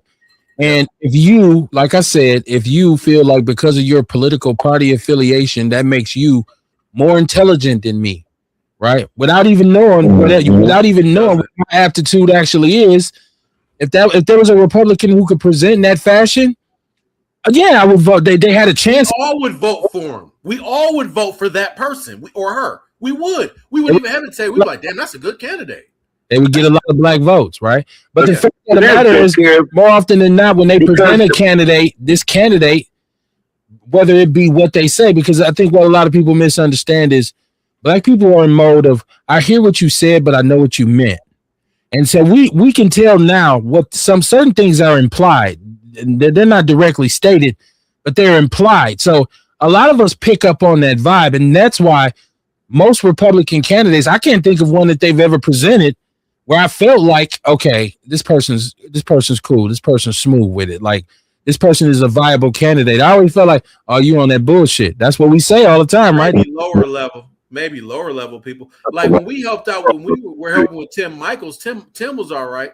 You know what I'm saying? He really wasn't on no BS. He got the Trump endorsement, but the reason they didn't like him is because he wasn't MAGA enough. That's what they kept telling me the whole campaign trail. They said, well, he not MAGA. He not saying this. Basically, they was saying that he wasn't like with Milwaukee. He focused more on Milwaukee. He was the first candidate to go into like he was going in the hood and shit. In Orlando, when he was running because they didn't like Tim, they never brought that up. Dude, he's the first Republican gubernatorial candidate to ever go in the hood. They never talked about it. And he was like, well, he was like these people in this community vote too. He was like, and I'm white. I don't know anything about these people, so I want to meet black people. People tried to clown him for it.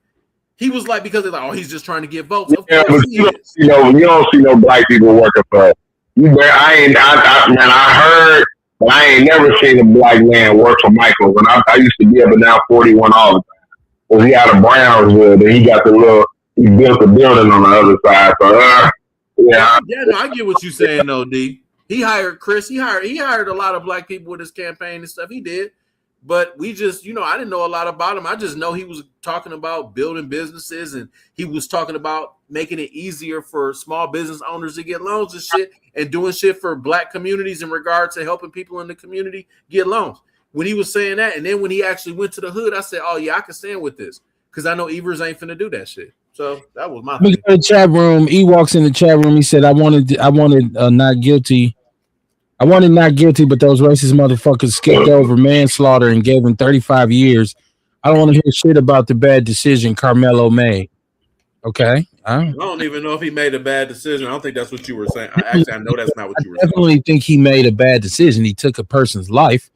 Man, that's self-preservation, man. That's all that is. Well, once again, I said, I think he made a bad decision. I do. And there had to be. And I don't know what his alternative was. I don't know if he felt like he didn't have any other alternatives. But he just got 35 years in the penitentiary. Oh, I see what you're saying. He made a bad decision. Like you, and I'm gonna tell you something else. As far as the humanity of the situation, you gotta lay down and go to sleep every night and relive this. You, especially if you're not really built like that. This is trauma. This is mental trauma too. So his mind may never be right again because of this situation. I mean, you can't just you just go stab somebody in the chest and then just go lay down and sleep like a baby. Like, this is a bad situation. We have to be honest that he made a decision that cost someone their life. Now, once again, it wasn't a question to me, whether or not it was murder. It was whether it was justifiable homicide. Yeah. And so that's what it always comes down to when somebody loses their life. Like, why'd you kill him or her? Well, this person did this or did that or did that. It's like if somebody bust the door open and run up in your house, right? And if I'm sitting next to one of my firearms and I hear the door kick in. Good night. And I look up and I grip up and I hit you, bang bang, and you laying there dead when the police get there and they say, "Why'd you shoot him?" Because the motherfucker kicked my door in and ran in my house. To me, that's justifiable homicide. It wasn't for me to say, "Hey, wait a minute before I shoot you. Do you mean I'm doing me any harm?" At that point, I don't care what the fuck you want. There's no reason for it.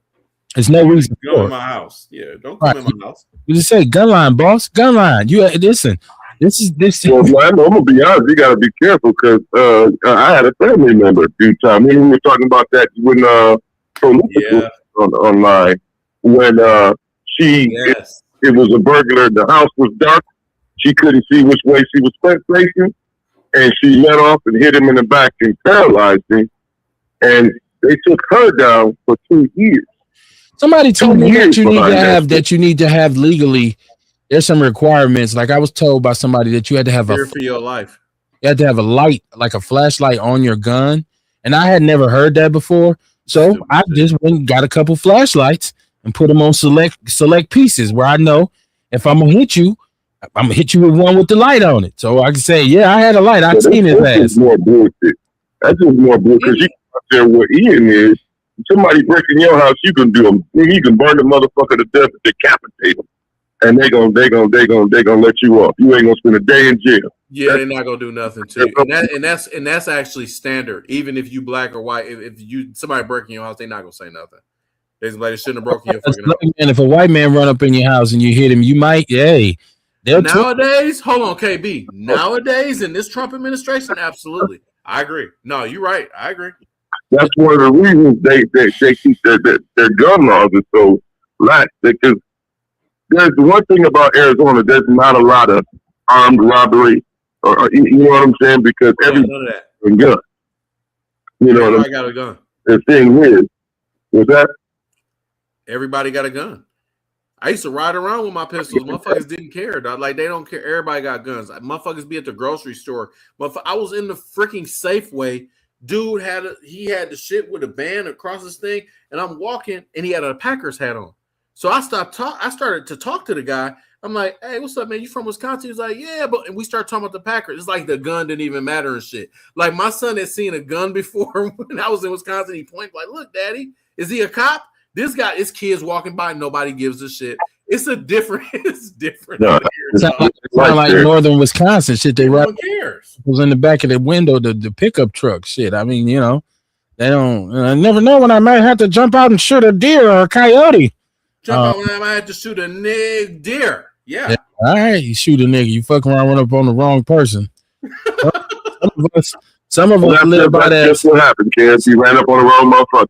That's what somebody put in the comments. Actually, they said by that Scarface mantra when he said way back in the days. He said, "I ain't running to get my shit like these other busters. When you see me run this bitch, I got that motherfucker." they said he ain't gonna run up on nobody else. That's what everybody was saying in the comments. They was eating Austin up. They're like, he ain't finna run up on nobody damn else. So this Shabak in the chat room, he said California passed the Medford Act of 1968 when the Panthers did that. So all our people, please visit Oakland, California at least once in your lifetime. Earl Henning is giving his usual. He said, "Fuck Donald Trump and his dumb ass." Okay. 2 or 3 times. I can't remember how many he said that. Sharita said it wasn't no policies for Democrats this last presidential election. Wasn't no policies for Democrats, you said? From is what I think she meant. From. Okay. I don't. Yeah, the problem with Vice President Harris is she was a little too intelligent. She came in late, but she broke down too many policies. They had the House Act, they had the Daycare Act, they had the Child Act, they had the tax credits. Yeah, people didn't want. The problem is, I feel like nobody, especially people of color, they didn't buy what she was selling. No, they didn't. She didn't get the same kind of acceptance. Like if that had been Michelle Obama, it would have been record-breaking votes from black people. They didn't embrace her like that because there was this sentiment that, hey, she's not black, she's not an FBA, she's Arab and Mexican. So there was that. So, but I'll take Trump. I'll take Trump over Harris any day of the week. Yeah, this shit. Yeah, absolutely. And some of it too is also a lot of men who said they don't want a woman president. So we have to be honest about that. Oh God, way too many. Because if you look at it, it's the same cookie cutter answers from all of Trump's Stepford wives, and none of them make any sense at all. Yeah, well, that's what I said. Anytime, any debate I've had with someone who's a Trump supporter, their answer always starts with, "But the Democrats," and it's like, I'm not talking about the Democrats. And let's not act like that when there's some criticism to be levied at the Democrats that you won't get it from me. Because I said, Biden the greatest president? Hell no. Biden lied to us about prison reform, law enforcement reform. All kind of shit. Yeah. So we called him out when he did that. So nobody's Velcro to them, but that's a belief that people want to kind of express. It's just a low intellectual response. Ernest says, "You asked that slave an easy question." Hold on, let me read the chat. He said, "You asked that slave an easy question. He didn't want to answer. If you agree with everything your political party, your party does, you aren't thinking for yourself. That's why I said if a Republican slapped his wife, he wouldn't do shit." That was awful. Okay, yeah, there was some pretty awful things said on Monday. I'm telling you that shit got. Yeah, I was recapping that. It's funny because Ewok actually texted me later. He's like, "You gotta quit going hard. You gotta go hard on him." And it's funny because he agreed with me when I explained it. I'm like, Ewok, I have gone hard on him. It's not worth my energy. Like KB, you talk about it all the time. No one's gonna change anybody's minds. And I do have a temper, and it's not worth it for me to get frustrated at Orlando. God bless him. My God, saying I do have a temper. Kerry Walker Jones said the most intelligent black common sense. Most intelligent people lack common sense. Lack common sense. Okay, my blind ass. Dion Carter in the chat room. He said, "What up, bro? Love. What up, Dion, man? My brother, man. And Dion is a brother who was in North Dakota. Oh With my lord. he's there now. No, he was in when I went to school. Oh, he was there when you guys went to school. Okay. Yeah, he was there. He was on the basketball team. I was on the football team. So Dion seen firsthand a lot of a lot of how those white dudes they used to behave. And we probably, I think, one of our more classic brawls. Dion was hey, one of our classic brawls, man. It started with him, right? Like, and the white dudes they were gonna try to get at him, man. And we just said, nah, man, we ain't gonna let this happen. And shit went left. I'm telling you, it was one of them fights that looked like it'd be in a movie or something, man. Like that shit got super crazy. So hey, I got I always got love for you, man. Hey, I got one thing I want to say that people can kind of chastise me. Oh, go ahead, KB. I know the chat room. Sharita said, I ain't voting for nobody who talk about hot sauce and greens in the bathtub and shaking ass at the DNC convention. She's talking about Megan.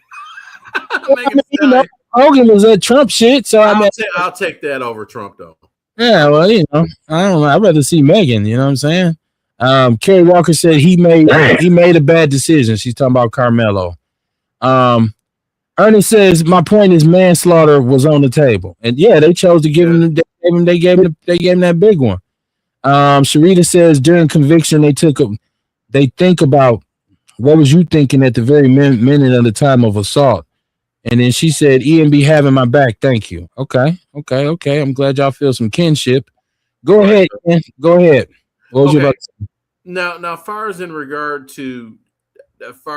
the politics, I wanted to throw it out there about the Knicks and the Spurs. I truly believe that the Knicks are going to lose the rest of the games in the series just because that's the way the world is right now. I believe that the Spurs are going to win the next 3 games and put them out just because the 47th president of the United States showed up to the game.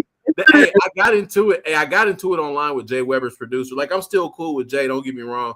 Obviously, we don't agree politically, but he one of the dudes that was one of the reasons I kind of jumped into doing a lot of stuff online. But like I told, his name is Gregory Johns. He is a Trump and Republican Party apologist. And I check his ass so bad. Like, I was on his thing because he posted something about the Washington Monument no longer being green or whatever. I'm like, the problem I have.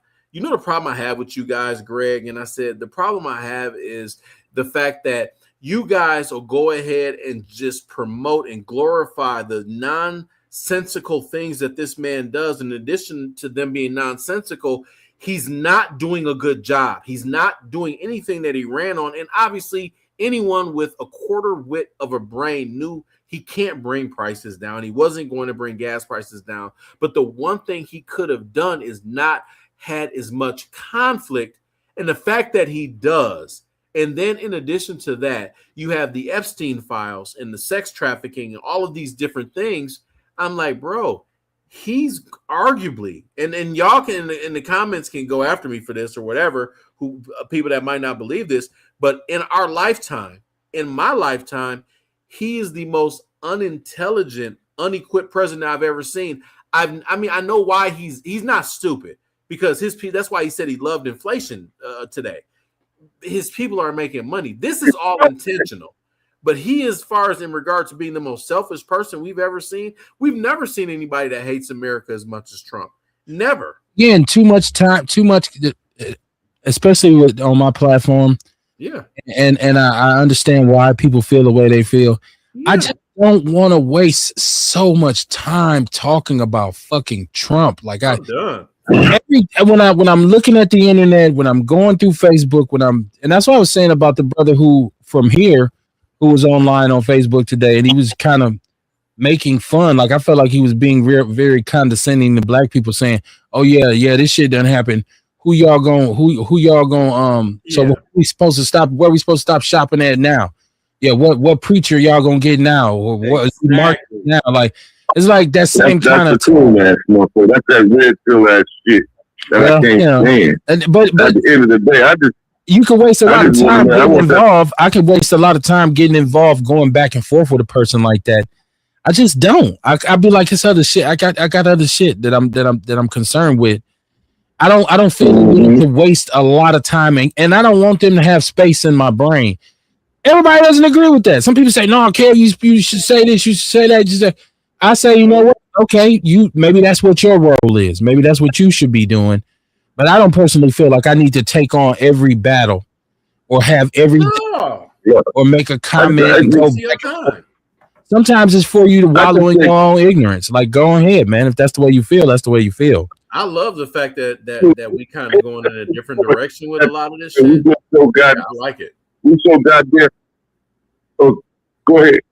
Go ahead. We so goddamn traumatized. We so goddamn traumatized behind the last 10 years of nigga, 400 years. What the hell? Well, it's been horrible these last. You know what I'm saying? Since 2016. Nigga, I want that feeling again when Barack got office and punk ass George Bush was getting out of here. Nigga, I felt so relieved. I slept well. I ain't slept well since 2016. Shit. See, and that's what I'm saying. I can't get. Listen, I got a whole life I got to try to live. I can't give, because if Trump's election has my mind all fucked up and twisted where I can't even sleep, that's what they want you to do. It's mission accomplished for them, right? Yeah. So I get that. I'm my thing is I'm always positively analytical. Like, I'm going to, for the positive things that I can grab a hold to in my life, I'm gonna put more focus on them than I'm gonna put on wasting time sitting around with my fingers. It's very hard to go back and forth with somebody. I don't know if look at these big ass thumbs. It's hard to go back and forth with somebody on Facebook fast enough to. Hey, Kev. Hey, I was gonna say too. Like when I was saying, not getting sleep is basically having to navigate through bullshit. You know what I'm saying? Because you know what all comes with this man. I mean, when old boy was in office, other than when he started fucking up, you know, we had him there, and there's a sense of calm in the community. You get what I'm saying? Mm-hmm. And we don't have that anymore. We haven't had it in a very long time.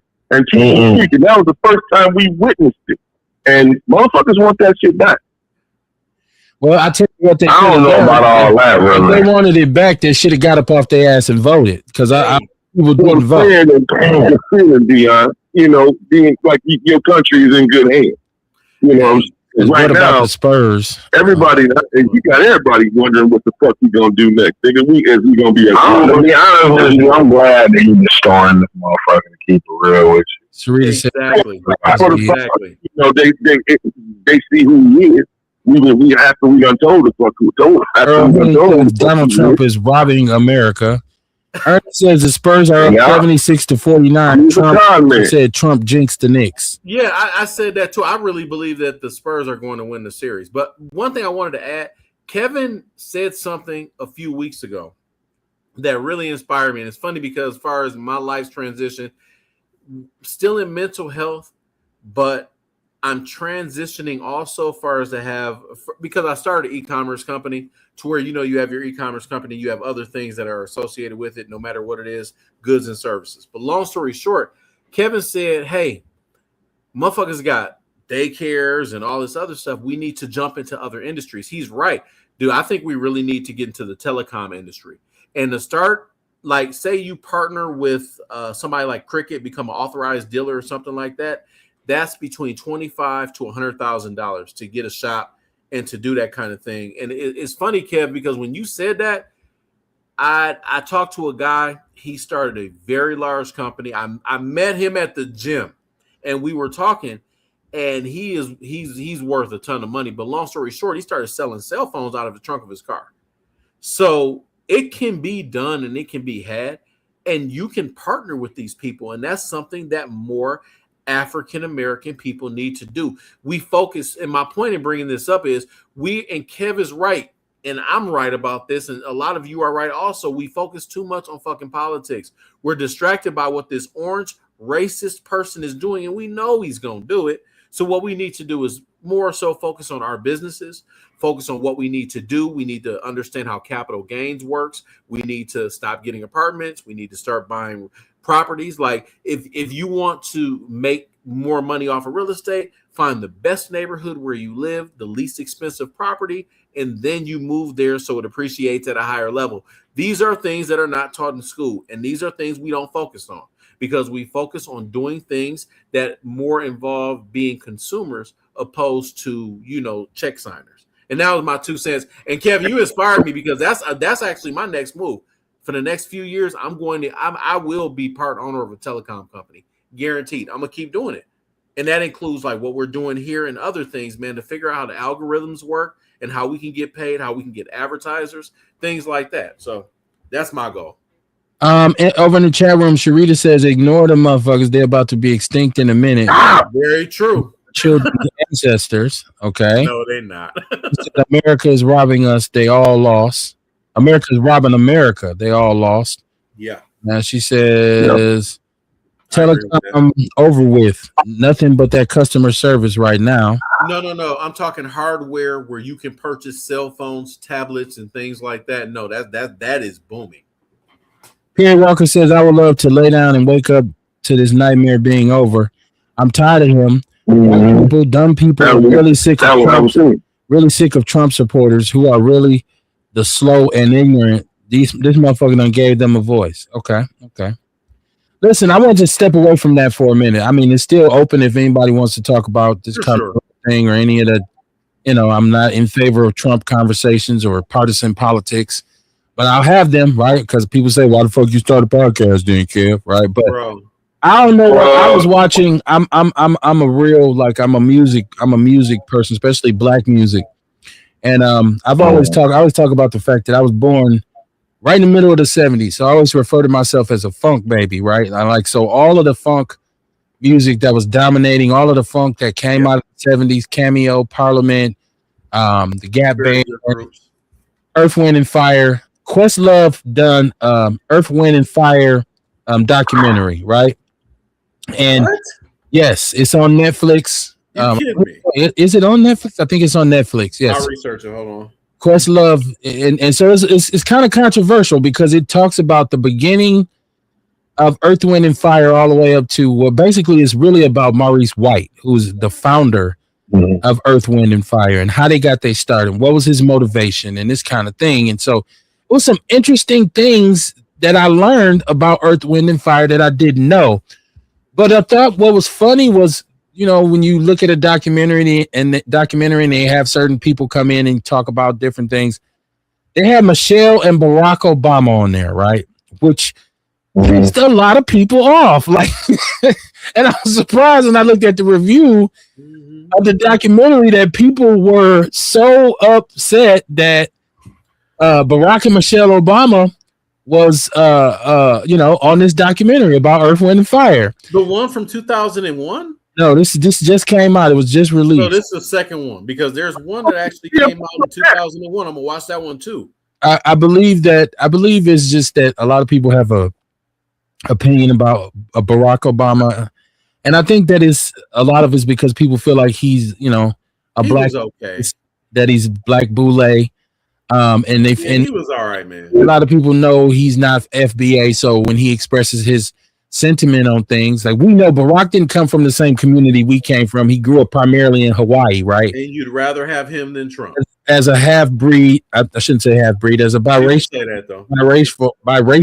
individual. So people just didn't respect his input. One thing that I thought was funny that Earth, Wind and Fire, which was absolutely one of the greatest black groups, bands, musical, whatever. All of the symbolism that they had. And if you looked at that, because I often used to look at the album covers and stuff and say, what the hell is this? And it was about astrophysics and all this kind of stuff that Maurice White was on. But then to notice that all of his kids that he had were by white women. So this is really strange. And it's that there's such an African reverence to how he moved and how he talked about being inspired, saying he went to Egypt and he took this trip and he was inspired by the pyramids and all of these African symbols and stuff like that. That's why I don't put stock in that shit, bro. Like, who motherfuckers dating shit? Because Earth, Wind, and Fire, I'll say this, because of everything you just said, KB, Earth, Wind, and Fire is actually one of the most important groups in history, and they're one of the best musical groups. Period. Not just black. Obviously, I know you, as far as in our culture, obviously, but I'm saying in general because I've had conversations with people like that, man, and the guy, because he was with white women. Now and you said this before, and I've heard you say this multiple times. It's the reason. Like, for instance, I date whoever, right? Now, have I dated more black women?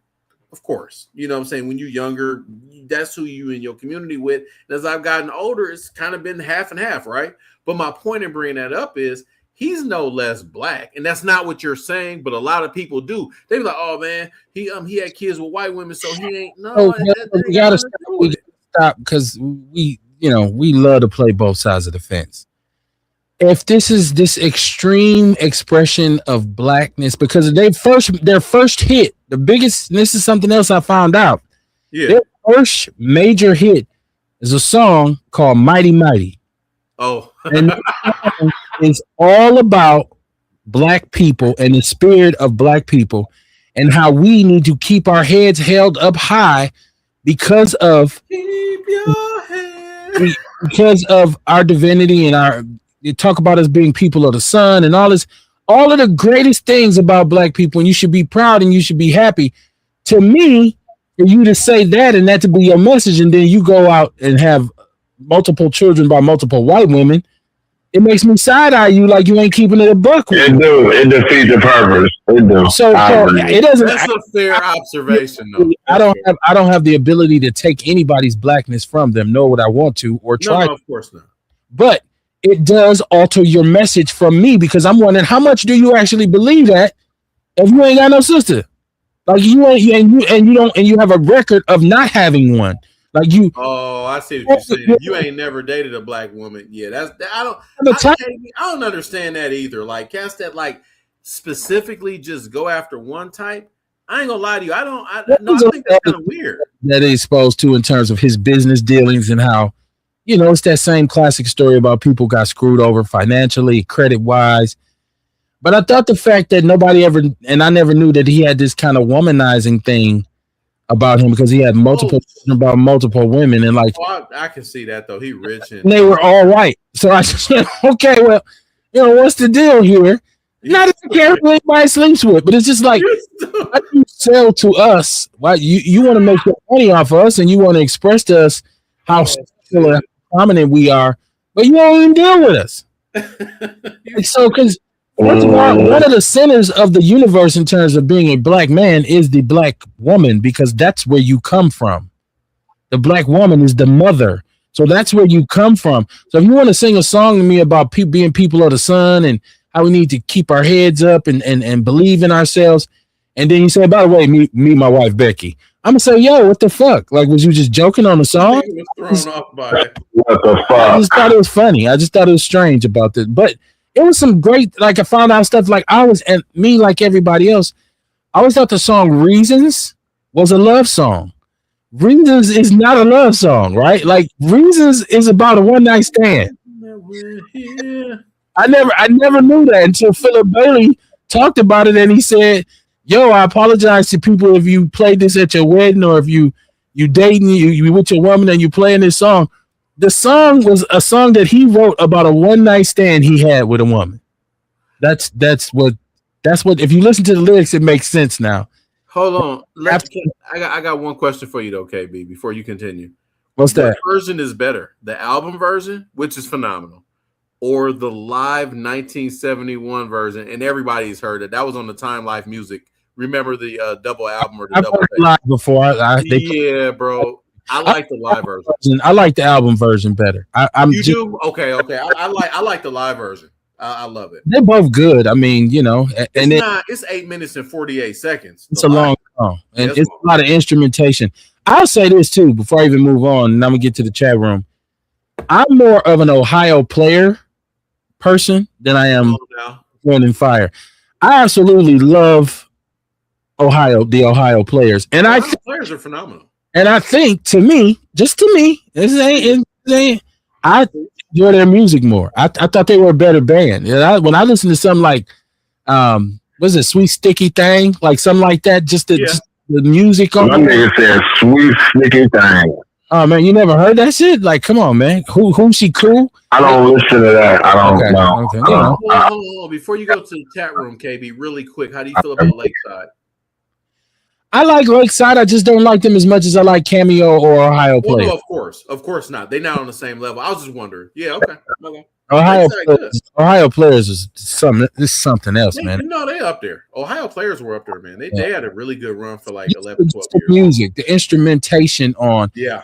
And Earth, Wind, and Fire, that's another thing you learn from this documentary on how many elements there actually were, like the horn section. And yes. And I thought it was unique too that there was a time period where they brought in a white guy as their main producer. And there was some of the black producers who were working with them, and some of the band members who had done a lot of groundwork for them. They were kind of pushed aside by Maurice White for the white Foster. I think is Greg Foster. I think his name was. Oh, okay. Go and watch it, man. If you like, I mean, I'm into funk music, so I'm interested in hearing the stories of how these great bands. Because let's be honest, if you're a fan of rap music or hip hop, all of that stuff is the blueprint for what we listen to. Because there's so much sampling and so much imitation. But I did enjoy the fact that they said early in their career they were kind of like a black alternative black. They had like an alternative sound. They used to get booed, bro. Like black hippie sound, but they did a show in which they opened up for Parliament. They got booed. And Parliament, they didn't get booed. It was a warm reception. Parliament blew the roof off of the place. And so they admitted that Parliament kicked their ass that night. And so George Clinton was on there, and they were saying, Maurice White was saying, every time we seen George Clinton after that, he would say, remember we turned our ass up that night? Like, so, because they got so big after that. Once they blew up, and they became probably one of the biggest black groups of the 70s. But Parliament, and I've heard that from so many different funk bands from the 70s to say, hey, man, from the time Parliament walked in and we looked at them and how they were dressed and how they was moving, we knew we was in for something, and they totally beat our ass. Actually, one of the singers from Earth, Wind, and Fire defected after that show and joined Parliament Funkadelic. So yeah, man, the thing about Parliament, though, George Clinton, I mean, let's just be real. All jokes aside, they were just they. You know, some people people say Pac was ahead of his time. Tupac was not ahead of his time. Tupac was within his time, and that's not bad. That's not a knock. He was within his time. Parliament was perfect for his time. Yeah, he was perfect for his time. So he was perfect. No, exactly, and he still resonates to this day. But Parliament, though, I'm sorry, they were ahead of their time. I'd never seen no shit like that. Because Pac, regardless, this is not a knock, and people get so insulted.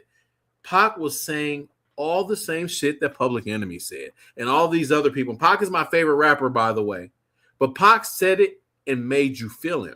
Not saying that I didn't feel Chuck D, but when Pac said certain things, it was like, oh my God. And then this fool did I Get Around, and then he flip it and do Dear Mama.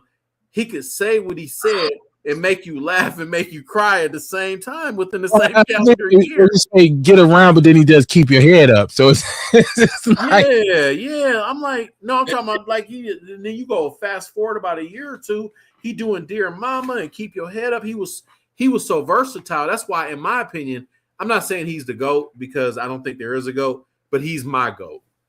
Earl Henry said, fuck Donald Trump, dumbass people. Okay, Earl. Orlando Owens in the chat room. He said, what up, family? What's happening, Orlando? What's going on with you? How do y'all feel about these New Yorkers with podcasts? That's all they do is yell at each other. It's kind of funny, though. It's kind of funny. Podcasting is different from when I first started doing it. First of all, nobody was really doing it like that. It's so diluted now. It's so watered down now and it's mostly the thing that made podcasting great was that the average person who wasn't a celebrity or wasn't well known could set up a situation, set up a platform, and be heard and become relevant. Now it's mostly dominated by celebrities, athletes, and who come in, and they got more access to bringing other athletes, like their ability to do interviews. And I can't pull certain athletes and certain rappers in to do interviews with them because they want payment. But those are the ones who get the deals. They want payment. They do. I mean, I've had some of my favorite rappers, man. I've reached out to them and been told. You had KD on here. I remember you had KD on here. I've had KD. I've had Big Mike. I've had Willie D. I've had AMG. I've had so many different celebrities that I've interviewed. KD didn't ask for payment though. KD was actually really smooth. He was one of the easiest ones to do, aside from Mac Mall. But KD was so easy because I reached out to him and instantly I just told him like, man, I was always been a big supporter, man. And he hit me back right away and said, well, let's do it. Let's make it happen. So, that's just real shit, man. Like you just said, you got some guys that are just real in this industry. You know what I mean? You have some very, very humble, down to earth people. And then you have people that just aren't. Yeah. That's a good point, Sharita. Like Jamie Foxx, right? Like here's this dude. He's the exact same way. Yeah, he is. We can talk all we want about George Clinton. You'll hear nightmare stories about the drug usage, and you'll hear about how people got cheated out of money. But you never see a picture of George Clinton with a white girl. You know what I don't understand, though, too? Like, not being funny, though. Yeah, Ben, I never seen a picture of it. Like, what's funny, though, what I really don't understand, dude, there are so many, especially when you're in their industry, just in the private sector.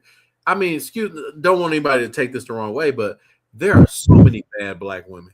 Like I'm talking about, it's some fine ass sisters. Like, you know, don't get me wrong. Now, most of the ones I've met in as far as doing things and being around community, they're already taken.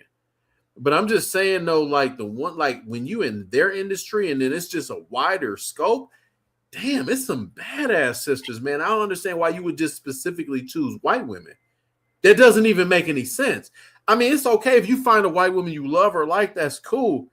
But damn, it's a badass black. Bro said no white meat for me. Sorry. No, I understand that, and that's a preference. Ain't nothing wrong with that. Sharita said rapper New Yorkers. Yeah, I mean, you know, it's like YouTube. I love YouTube, man. That's my favorite shit too. YouTube is so horrible. Number one in clickbait. You got premium? No, I just watch regular YouTube. No, I got premium. In terms of clickbait and in terms of fake news, like this so bad, man. And then a lot of times to hear a lot of these rappers talk or these supposed street dudes from whenever, whatever, they're so messy. They act just like people tell me all the time how they love the Breakfast Club, right? Like, and they enjoy the platform, and I say it's dope. Breakfast Club is a phenomenal platform, is probably the top notch, in terms of terrestrial radio, but it's so gossipy. Put Farrakhan back on there, and I'll be straight. Every time I watch them, and what I notice is most of the time they're talking about somebody else's business, and I watch Charlemagne and Envy. They're very, very chatty patty. Gossipy, like females. They are trying to be part of the homosexual agenda a little bit too, bro. I don't really like that shit either. Dame Dash, that's why he I don't like Dame though, bro. I don't like that. Charlemagne is gay. I don't know if he's gay or not, and I don't really care. It's funny though. Just know that it is a very gossipy show. It's hard for me to watch it because you talk about somebody and then you start giving your opinion on what they're doing, how their life is going, or their personal business. I'm like, this shit is a little too gossipy for me. And so it's the same way with YouTube, where I see a lot of dudes, this person is a rat, that person is a rat, or you're going to go find somebody from 10 years ago to say, a dude testified against me. And then it's just a chain of events where now you're just yelling at each other and you're going on. And it's just like, okay, man, this shit has just gotten messy. Shabaka Sankor, he said facts. He said these niggas be 50 years old, though, KB. 50 years old. Was the shit in the 70s. Let me go. Let me get my chat room caught up, y'all. I hate to get behind in it. And I also appreciate anytime anybody's in the chat room. Hell yeah. He said, motherfuckers been doing it for decades. He says, check out the Dales, Lou Rawls, the Miracles, and Sam Cooke of the 90s. Stop. You just named Hall of Fame people. Oh my God, yeah. We're gonna have a musical conversation. Sam Cooke was like my father's Tupac, because that's all he ever used to talk about when I was little, was Sam Cooke. Like that's growing up, that's my, and Al Green, like two artists my father did not underrated. Was Al Green and Sam Cooke. Like I was underrated. I was force fed Al Green. I'm trying to tell you, like you had this. He said I was force fed Al Green. You gonna play them Al Green albums, man? I used to be sitting there like, man, what the hell is this? Pops, man, that's two things he was gonna do, man. You get on the road to go to Mississippi, you popping in the A-track, man. You finna listen to I'm still the in whole road. We used to go to Louisville. Pop put in the whole. He was playing the whole Love and Happiness, and the brother played it 3 or 4 times. That's on that album. I'm Still in Love with You, where he's sitting in the wicker chair in the white suit. And I didn't realize the genius of it until I got to be about 18 or 19, and my brother put me back up on it, and I started listening to it saying, damn, I see why Pops was so on this shit now. But the thing is though, sitting around in the 70s smoking a joint, listening to Al Green, that was like his hobby. But the thing is though, Al did make some beautiful songs. Like Love and Happiness was kind of even though it was during that time, it was kind of gangster. That was hard, but it was still raw. Love and Happiness. I'm Still in Love with You. And honestly, and one of the things that's funny about Al Green, my favorite gospel song ever is Everything Is Going to Be All Right.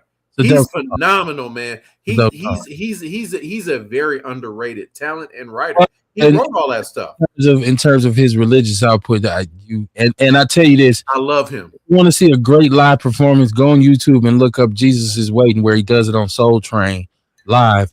It's one of the dopest live performances. You really realize when you went on Soul Train, you had to lip sync. Al Green, James, and I think Barry White was a few of the groups, the only groups that Don Cornelius allowed to go straight live.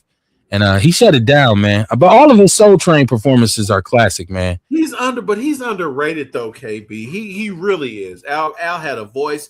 He actually had he had stage presence. He could write. I don't think he's underrated if you talk to somebody who knows about soul music. But no, hold on. You just said if you talk to somebody that knows.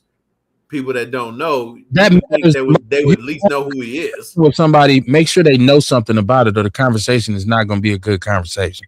True. So I wouldn't have that conversation about soul music. I wouldn't talk about soul music with a person who didn't know about soul music. They didn't know about what's my man Curtis Mayfield. They didn't know about Al Green. If they didn't understand Stax Records, if they didn't understand what happened in Memphis back in the days, and they didn't understand what soul music, because there's a difference between soul music and R&B, and R&B and rock and pop. They're all different genres. So I wouldn't have a conversation with somebody who don't know about music. Sharita Shaw says they're saying podcasting is the new rap. Well, there's definitely a lot of rappers in podcasting. I tell you that much. That's like shit. Like and all of them ain't good. Let me put it to you like that. Some of them Spurs up by 22 points for whoever's wondering. I had a pro athletes on my podcast when I was on Blog Talk. Okay. I haven't done too many pro athletes. I really haven't. I can't even think of, I forget the brother's name from here. I talked to quite a few. Who's a hooper. I can't remember his name. Mike something. Damn, I can't remember. He was on here. He played some pro basketball, but I haven't reached out to many athletes either, because it's like, unless their social commitment to, there's no point. Right. I don't want to talk about, tell me about your best season when you average 30 points a game, but you didn't give a shit about the community. So who cares? Like, I don't, Gotta be a combination of both. Sharita says, I only hang with black bad bitches. Okay. Oh, no, I'm saying. I'm in Arizona. I get one every freaking show. Yeah, where at? I'm always getting one every show. You know what though? Hey, send them where they are. I'm actually going to be covering the Bam Rodriguez Vargas fight.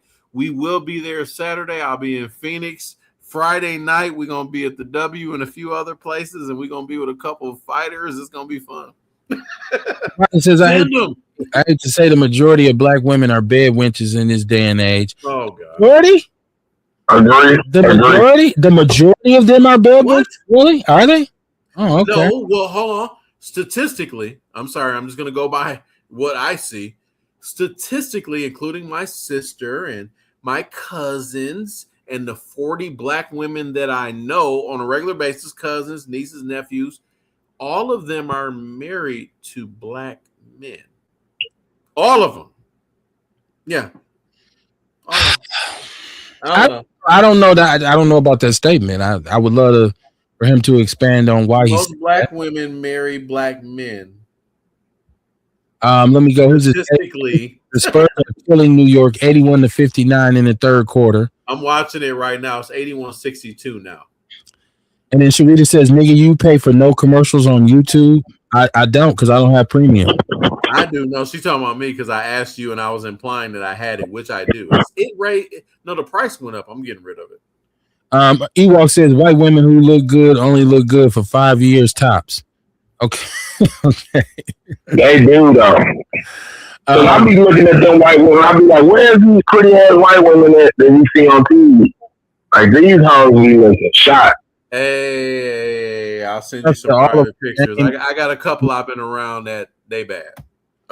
Name Jim Jones, Fab, Fat Joe, and Tony Yayo. What the fuck? I mean, but them brothers making money off their podcast though, so I ain't mad at them.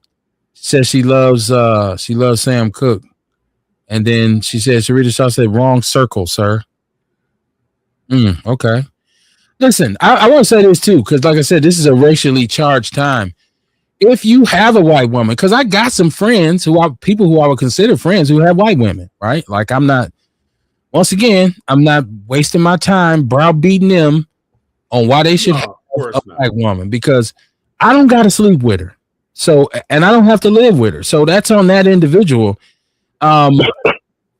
You pretty much are free to do whatever and however you want to do things. You're free to do it, to me. So I don't. It's something I probably used to make a bigger deal of when I was younger, because I just thought it was the ultimate sellout move for you to be, for you, especially for you, not necessarily for you to date them, but for you to marry one. I used to think, well, that makes you a coon or a bed wench. That's not necessarily the case. I think some people struggle very like that too. They struggle a lot to find love, period. So when they find love, if it's in the face of a white person, then that's what they jump on. So, I don't The only problem I have is when excuse my language, is when a nigga can look you in the face and try to act like a white woman is better than a black woman, or vice versa. I'm like, nigga, you an idiot. That's not true. Because I'm like, your mama black, and your mama, you love your mom, don't you? Y'all, dear mama, like y'all love y'all moms. So don't be sitting here telling me that this woman is better than a black woman just because she white. I don't want to hear that shit. Mojo Brooks actually was online. He's a comedian for all those who don't know. I seen it. And Kev, you know where I'm about to go with this. Yeah. And I knew when he said it, and it just shows you the mentality. And actually, Kev, I'm gonna be honest with you, I got a little disgusted, because I'm like, the first thing he said, he's like, oh, she's special. First of all, because she's white. Motherfucker, what is wrong with you? What do you mean because she's white? Right. You crazy. That's crazy. Dude, but that's fucking, I call it racial dysphoria. People context. If you don't know who Mojo Brooks is, funny comedian, but one thing he does very well, and it's probably why he goes viral more than anyone else, is his crowd work is crazy. And so there's a black dude with a white woman who out of nowhere, this white woman yells out to him, does he like white women? And he's kind of trying to figure out, and then he figures out she's with his brother, and then he says, well, she's a special white woman. And he said, why is she special? And he said, first of all, because she's white. And the way Mojo went in on him, I thought was great. Like, and that's what he should have done. That would have been your response. But I will say this. I do believe the black woman is the best thing. I think she's a better fit. She's better for the black man than a white woman is. That's I can give you that. Yeah. I can give you that. I can give you that, but I don't think she's better, but I can give you a better fit though. I think in a lot of cases, I think in most cases. Black women, in terms of value and substance, understand us better. The table, I don't think white women had the same kind of substance. It's and not close. I don't think you get the same kind of value from a white woman. And they're not going to understand us either, because I've dated both. Like my first wife was black. I've dated multiple, different types of cultures. And the women that understand you the most and understand, sometimes your anger, your frustration, the things you go through, that is unequivocally black women. Also, what I mean? I also believe you got to compromise your blackness in order to marry a white woman. I believe a certain part of you have to compromise it, because how pro-black can you be? Because sometimes when it comes down to it, or you still can be pro-black. They just ain't gonna like it, and you're gonna get divorced. You have to compromise that pro-blackness, because sometimes in order to be pro-black, you have to say things that might be insulting to white people. Nope, I didn't compromise. When I was with a white woman, I didn't compromise my blackness, and I ended up getting divorced. But that's what I'm saying, Dion. Like somebody like yourself, you'd have to compromise. Like when something like this thing just happened with Carmelo Anthony, and you get black people who really get down to the skin and bones, to the bones of it, and we start to talk about historically what has happened, and then somebody pops up. See, Hunky's been doing this bullshit for years. What the hell is that? Come on, who is that? That was me eating some Mike and Ike. When you start to spit those kinds of harsh truths about, like, you know, white people are hateful, and you start talking about all of the evil, and there's some black people who believe like white people are the most evil race of people. If you got a white woman sitting there and you start talking like that, she gonna look at you and be like, "But so does that include me?" No, not you, baby. No, you the one good white person on this planet, right? So yeah, and you know you hate me. And when she don't understand, when she said, "I don't understand why that's," I don't understand. Like, if you know, it's certain things that we go through, and the white woman is gonna be like, "I don't understand." You got to come off your black horse and try to explain it to her. You got to say, you know, well, hold on, baby, let me explain it to you. So it kind of compromises you. But once again, that's not my battle to fight. So if that's what you as an individual prefer, and first of all, it's really about just being happy. So if that makes you happy, go ahead and be happy. Yeah, but what criticizes you, I'm like Ian. You start popping this shit about you can't have nothing with a black woman. A black woman ain't shit, and black women this and black women. I hate that shit, bro. I think that shit. You and start wondering, do you hate yourself? Because, like my man said, you do. Know your mama was black, right? Like, and some people, I've even heard black men say, well, "I know black women ain't shit because my mama wasn't shit." I've seen that kind of shit online before. Dumb, bro. It's self-hatred. It's self-hatred. That's I hate all that shit, dude. Because I have such a good mother. She said they spoil like milk. She said she seen as well. Ian. She said she seen the Mojo Brooks thing too. I think by now that's a pretty viral clip, man. That one actually went a little more viral because it really hit. It really hit because he made so much sense. It was so logical. Like, what is wrong with these house niggas? She's special because she's white. What the fuck are you talking about? White girl, and Mojo said, "Why is she special?" And he said, "First of all, because she white." And then he stood on it. Like, he was like, "First of all, because she white." I was like, "Oh wow, bro." All right. Carrie Walker said she saw it too. I just thought it was everybody that's seen it now. Shabaka said the dumpsters are doing damage control on the Epstein files. And he says, "What is this?" Man, them people don't care about the Epstein files. They actually don't. I know Donald Trump was in that. I was gonna say to everybody, just for the record, like if they went back and searched all the episodes of Outlaw Radio and they asked me, "Do I know Kevin Barnes?" and I'd be like, "Nah." Exactly. They redacted it. If you're talking to him, I don't know.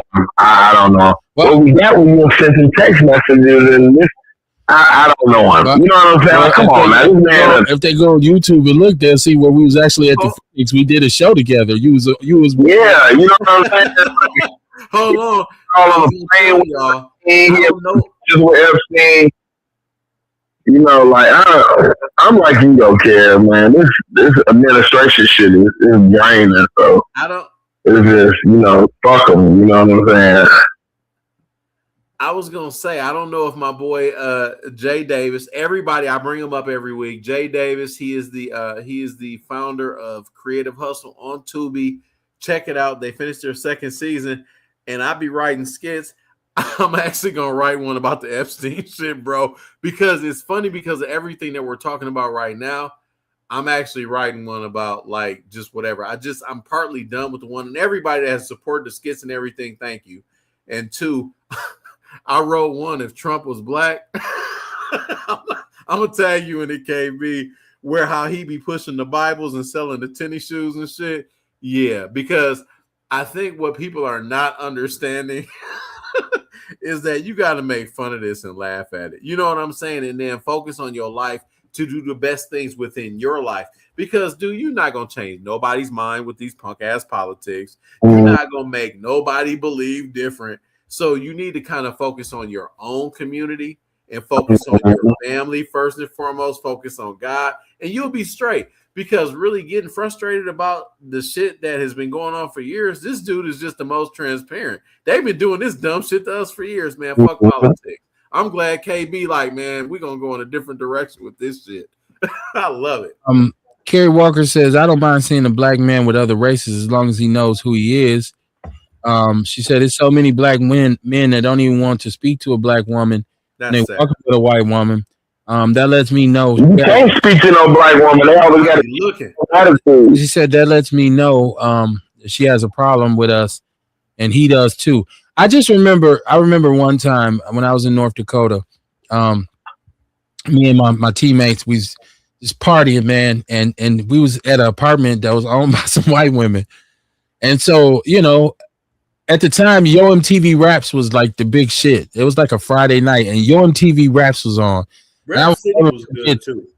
And it was Yo MTV Raps was showing all these videos, and his videos, of course, full of black women. Yeah. They were at a gathering with a bunch of fine black women, and so all of us just inadvertently stopped paying any attention to any of the white women that was at the party or whatever, the gathering. We was all around the TV, and everybody was just pointing out, man, oh, look at this, look at this, look at this, like. And I remember how mad the white girls were. They were so upset with us. Like, by the time we even noticed, like, we noticed, like, hey, we stopped paying attention to all of them. They was all so pissed, man. And their reaction to it was so funny, man.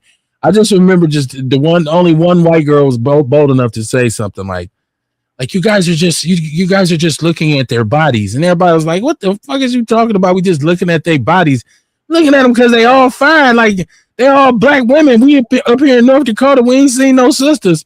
It was just funny because we didn't even notice how it started off with just a few of us kind of sitting in front of the TV saying, oh, man.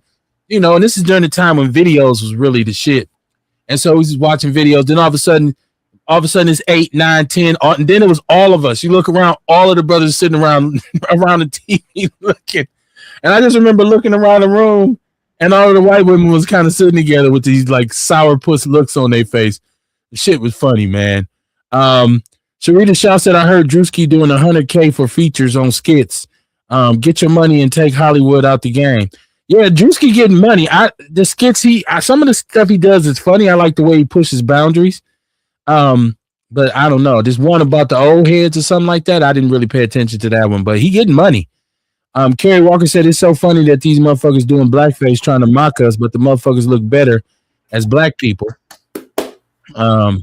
She said BET Uncut. Yo, come on now. Whoa, she shouldn't have brought that up. She let us know what she was watching.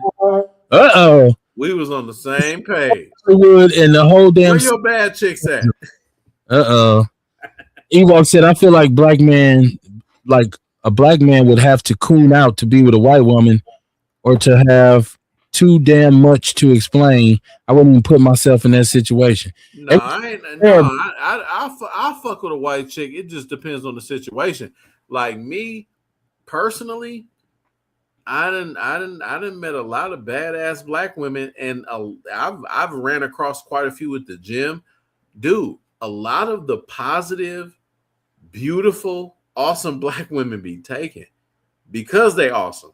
So just got to keep that in mind, man. Just because the nigga fuck with a white chick, it don't mean the nigga's a sellout or a house nigga. That's not what that shit means. I know some brothers who just like women, period. It don't matter. That's me, dog. That's me, bro. That's me. My green and my purple people. He don't care what color. She could be. Me neither. I'm the same way. Turquoise. If she fine, he gonna try to step too. So now hold on. My preference is dark skinned black women, but all of them be taken. Like all the fine, like, dude, I talked to this one chick. She was Jamaican, dark skinned sister when we were young. She lives in Ohio. I'm not gonna say her name because she married and she actually watches the show. Me and her, man, I met her when I was 13. We cool to this day. She like friends of the family type stuff, but she ended up getting married and had a kid or whatever. And man, to this day, I love her, but it's like, it can't work. She married. You know what I'm saying? So yeah, but that's who I would be with. Like my preference is chocolate black women, and all the ones that are like that I've run across are Well, all taken. be honest, every one of them. not everybody can handle a black woman. So there's a lot of people, there's a lot of brothers who can't handle a sister. It's Well, not. that's because niggas be weak. It ain't just add water. A lot of times, because I think by them understanding our struggle to a certain degree, they hold us to a certain standard. And Yeah. a lot of brothers just ain't built for it. So they'd be better off with a white girl because they can get away with more. Yeah, for sure. As BET is not black owned, it's owned by Paramount Pictures. Sharita said, no disrespect, Ian, but I'm very cautious with men who doesn't have a type. That don't have a type, like everybody you can date anybody. Like me, I like how some motherfuckers like back in the day, and my mom always taught us this. Like I used to look funny at dudes that only like light-skinned chicks. Remember that phase, though, KB? Like where niggas just love like quote unquote red bones. That's insulting. I'm saying that, but that's what niggas said. I always thought that was weird. You know what I'm saying? Like that's weird. Like you got so many beautiful brown-skinned caramel women and dark-skinned like black women. Why would you just act like a light-skinned black chick? It's like dating and relationship and marriage is that's different levels. So yeah. You're gonna date a white girl, okay. If you in a relationship with a white girl, okay. That's cool. To marriage, right? Like we started to talk about FBA and we started to talk about lineage. Yeah, it's different. About delineation. I feel like you muddy in the gene pool. Like you know what I'm saying? Like you. I ain't gonna lie. I think you kind of destroying they gene pool a little more though, because the kid is gonna look more like us. I had a white dude get mad at me because I actually pointed that out, and he was like, "Fuck you, nigger." He got mad. He actually on Facebook, he got mad. He's like, "Fuck you, nigger." I was like, "Yeah." I'm like, y'all talking about the gene pool and all this, but I'm like, our genes and everything else are just more. That's why I don't do Facebook debates because it make me want to go Tupac and say my fofo make sure all y'all kids don't grow. Oh, I've went there too, and it's funny when you do it. Sharita's agreeing with you. She said, "Yep, ENC Jordan." Carrie Walker said, "I think chocolate black women are beautiful. I got a lot of them in my family, and I never understood why people said they weren't good looking. I don't either. I never understood that." Where was I at? Because apparently Carrie actually grew up close to where I spent my later teenage years off of 28th and Meineke. Where was you at, Carrie? Sharita said, "I literally have a type." Okay. Ain't nothing wrong with that either. Ewok said, "The explaining shit is more of a problem to me. I can't have black history lessons daily is all. I've definitely been with plenty white women. That was just for fun." Okay. Listen, I want to say this too. We have to be careful. Knock you for that too. Of the attempt on drawing us into, because I said this is a racially charged time. So think Carmelo Anthony and what happened in South Carolina, and a bunch of other things that are probably gonna happen coming up here in the summer because it is getting hot. Some of this stuff is meant to draw us in. Like I just seen that they found a burning cross in Chicago. I saw that. And so some of this stuff is to get us really, really emotionally active. Like they want us to be a certain way, but I feel like that will give them justification to persecute us. It's right on time too. So right, and it's a strategy that I think that they want to use to say, because I heard a lot of people saying it's going to be an uprising over Carmelo Anthony. No, well, you think that the law enforcement down in Texas wasn't ready for this shit? I'm pretty sure they was saying we're going to kill up as many of them as we can and get away with it, and it'll be justified.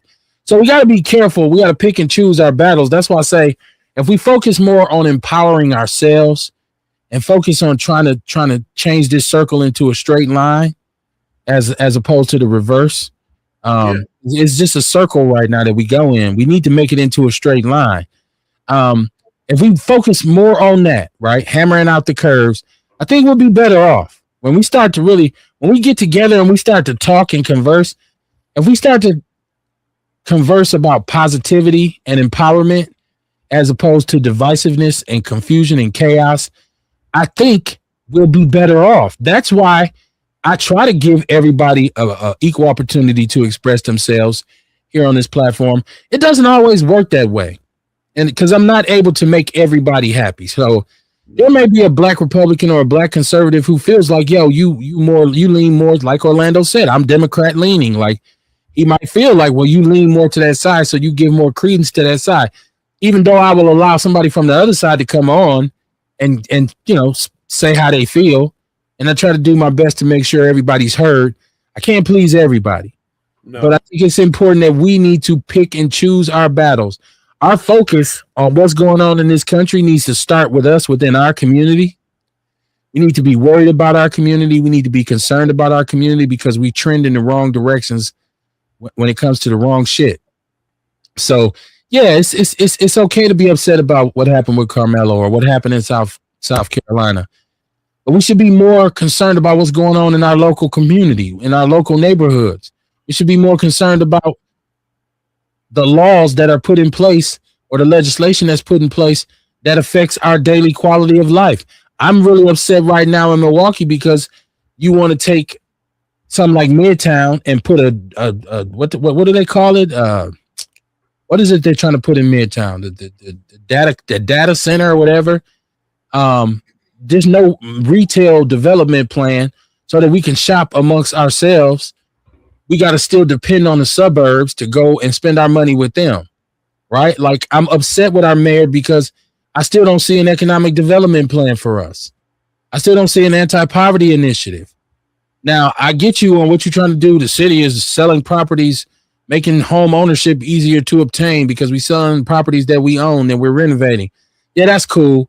I see him putting attention on a lot of things. But once again, when it comes to us and our empowerment, we're at the end of the line.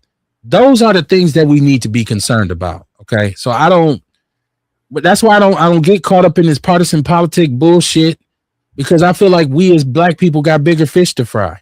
And when it comes to the conversation of reparations, it's still a mystery to me how we could be told forever and ever and ever that we don't deserve it and that it'll never happen and this and that.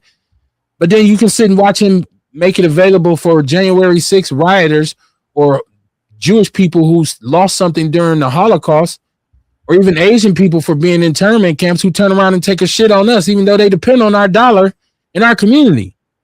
And we'll still go into their business and shop with them.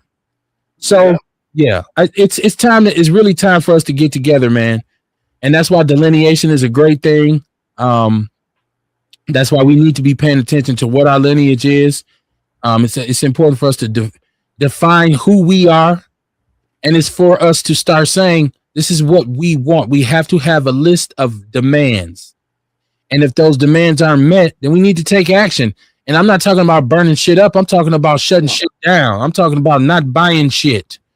Money talk and bullshit runs a marathon, right? So they say money talk and bullshit walks. So if we hit them in their pockets, especially some of these subgroups like Arabs and Asians, when they don't treat us like they should, we take what they got going, which is the money that they're making off of us. We need to take that from them and teach them a lesson. I used to have a homeboy, man. Shout out to the homie RD. Every time somebody used to be on some bullshit and something would happen to them, and it would be meant to be a teaching moment for them, he'd say, "That'll learn you." That'll learn you. So funny. That'll learn you. So that's where I'm at in this country. Shabaka says, if we as black people were truly Americans, the police would not be killing us unarmed. We are the only true Americans. If we let them know, if we let them know that we ain't having it, if we told politicians, if you want our vote, there has to be some reform here. If we demanded that and stood on it, Shabaka, I can't say we ain't truly Americans. I think we are the only true Americans. We are the only racial component that was. Don't think like that, though, KB. In America, this country made us who we are because of the diaspora and the way that they utilized the slave trade to take us. And the tribalness. And they took all the tribalness out of our ass. Dude, we built America, and it's funny because so many people are so under aware of our history. And it's funny because it should tell you everything you need to know when you have a group of people, MAGA, that are going out of their way to remove history and pretend that you had nothing to do with the building of America. These and the brothers that fall into this, and I'm not trying to insult anybody because, like I said, I'm kind of done with that. You have to be stupid as fuck not to realize what they're doing. And this is why I don't see how this version of the Republican Party, this version of the Republican Party, especially, even if you didn't agree with anything that I've said over the past 10 years, this version of the Republican Party you should want no part of. That's why I don't understand how like Chris and Orlando can be part of it. And I'm not knocking them because I'm not trying to go there. I don't understand it. I mean, well, KB, maybe you can give me a different intellectual perspective. Well, the perspective is it's not really understand it. Yeah, really I don't understand it. for you to understand. It's said what? Not for you to understand. That's their I can't grasp it. Their personal preference. That's their personal preference. Yeah, I don't understand it because they have the right to have a personal preference, and you're gonna waste a lot of time and energy trying to figure out why they move the way they move. Yeah, bro. Have it. Let them have it. Let them stand. Listen, they had that phrase when they say you're gonna die on that hill alone. Let them have it. Yeah, and it's kind of weird because it's funny you say that because I mean, first and foremost, you're right. But if you look at it, you'll be like the Smithsonian. You look at blacks in the military right now, what Pete Hegseth is doing. We haven't even talked about that because we there's no need. You got enough legacy media that is reporting that he's literally getting people removed. In addition to getting people removed, you have far as the DEI thing, us attached to DEI when white women were being helped with it. But you know what I'm saying? We're attached with that welfare. I don't understand the mentality of some of my own people who it's weird. Rob, steal, and kill. I don't understand why is that your mentality? Why can't you see how important it is for us to empower our communities? I don't understand the mentality of brothers who don't take care of their children or take care of their responsibilities with their families. It doesn't cost a lot either, KB, if you got money. So, I don't waste a lot of time trying to figure it out. I can't talk you off the corner unless I got something else to offer you. Yeah, so true. That's true too. But the thing is, though, it doesn't cost a lot. Like a lot of people that have a ton of money, they hang around other people that got a ton of money. You know what I'm saying? Like they literally have friends that have a ton of money. They can go into some of these communities and just start small, and they just choose not to. It's weird, man. I don't know. Earl says, if she paying for everything, I still would not F a white woman. Sorry. Once again, personal preference, Earl, because there's some brothers that say, she's paying, I'm staying. There's some brothers who live by that mantra. Like that's what they exist. That's what they live to do. Carrie said, I always wanted chocolate curly headed babies and these watered down and had these watered down bright children. Okay, you don't got to dish your babies. Damn. Sharita said, hey, what else say here? She said, we are being more, this is Sharita saying, we are being more calculated. She said, that's why they keep their eyes on social media and go back to using code words. Okay. And she said, oh, hold on. This is Shabaka. He said, I'm very aware of what did he say? Curse. I'm very aware of our story. That's why I produced Shabaka's Black Experience Enhanced. We deal with the Black experience from the beginning of time until 10 minutes ago. Sharita said, being built under 30K, but it's a good thing because of encouraging some home ownerships. She said, BTC, buy. Bitch, buy? Is that what she's saying? I'm so blind, y'all. I can't. Sometimes I can't read the comments. Earl Henry said you need to have a lot of money to buy one of those houses from the city of Milwaukee, Wisconsin. Okay. I was just giving him credit for something that he's doing. You can go buy 23rd and North right now. If you go in there with a couple cats, they got a few $1 million. You can start right there. I'm just saying, man. What do you think? They do corners no more, which I don't think. I don't know this. I'm reading the chat room. She don't nobody do corner. Do corners no more, which I don't think. I don't know. You talking about the corner store? When me and you kind of chime in on this, I'm literally always talking about start with the corner store to where you can control the grocery. And once you control the grocery, then you can control the real estate. Like I noticed that motherfuckers in certain communities, they'll have like a bar, right? You have a place where motherfuckers go. You'll have a gambling place in there. You'll have pool tables and whatever else. And I'm going to get to my point. You have an all-in-one shop to where people can do everything that they want to do and not spend the money with the white community. That's what Bumpy Johnson and those guys did in New York. Granted, it wasn't the best, but the thing is, though, it actually did make a lot of sense to where you kept the money in the community. I think it's going to eventually go there, though, KB. I do see it. I do see it going back to that, because so many people are kind of like, damn, they kind of like, fuck these niggas. They really don't like us. And people are going to be like, whatever, because everybody's not going to go to a different country. That's not feasible. So people are going to kind of, figure out how to make money within their own sections of their communities. It's going to happen. It's coming.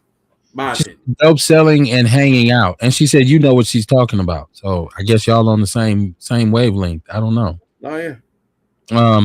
I mean, I just use it as a metaphor when I say, if I say it on the corner, I mean anything you doing in the streets. There's a lot of counterproductive people who live in our community. I don't understand why they move the way they move, but I don't waste a lot of time trying to figure it out either, because I'm worried about my own shit, and it's a waste of time. If I had a job, if I had a factory that I could pull up and say, hey, yo, all y'all, man, forget this, man, this hustling shit. I can pay all y'all $25 an hour right now. All you got to do is come fill out an application. I'll give you a job. If I could do that, I would. I can't. I don't have that ability. So it's there, bro. I don't waste a lot of time worrying about what somebody else does. Yeah. I believe people got the right, especially grown people. Yeah. Do what you do. As long as you ain't over here interfering with what I got going, it is what it is. I'm just telling black people, be careful, right? And if anything this Carmelo thing showed us is that it's a reaction to every action, right? Sometimes reaction can have your ass caught up and twisted, because you got to go through an appeal, but you got to sit. You're gonna be sitting in prison, and so 30 years, bro, before he can even get 35 years, and you're only 17 years old. So, you know what I'm saying. He's 19, and they say the prison that he's going to. That's what I was trying to reiterate. Talk about the prison he's going to. The guy named his last name Metcalf on the internet going wild. Some of that he's related to the young boy that got killed. So I don't know how true that is. You know how he is. They say he's going to the warden of the prison named Talon Metcalf. And the name of the prison is the James Bird. I was like, damn, James Bird, and that sounds familiar. And that's a kick ass. Like, James Bird was a black man who was drugged behind the pickup truck in Texas. That's right. Where they, you know what I'm saying? He was. But I feel, and I don't care what nobody says, it could be more to them, and we got more heart to them. The only thing they got that we don't have is a law behind them, the police, and the United States government. But if it came down to it, you know what I'm saying? I believe in that shit. What's the name of that? With Sparta, when those few people killed those hundreds and hundreds of thousands, we might be a small number, but we'll get their ass. But I know people have to understand the strategy of the segregation and us being segregated in the cities. They know where we at. You know what I'm saying? That's the bad part about it. See, we don't know where they at. Don't get us wrong. Don't get me wrong. They spread. I mean, there's a few of us spread it out too, but there's a lot more of them spread it out than we are. You know what I'm saying? But all they got to do is come to the inner city to get us. I don't know, man. That's why I have trouble every day. I try to sometimes look at the Palestinians and the Kurdish people and other groups, minority groups that were suppressed by majorities. So, because it's hard, like I said, it's hard for me to have that faith in God to be like, well, wow, why we just gotta suffer? When you look at our history and you look at everything that's going on, people just say, but we won't keep praying.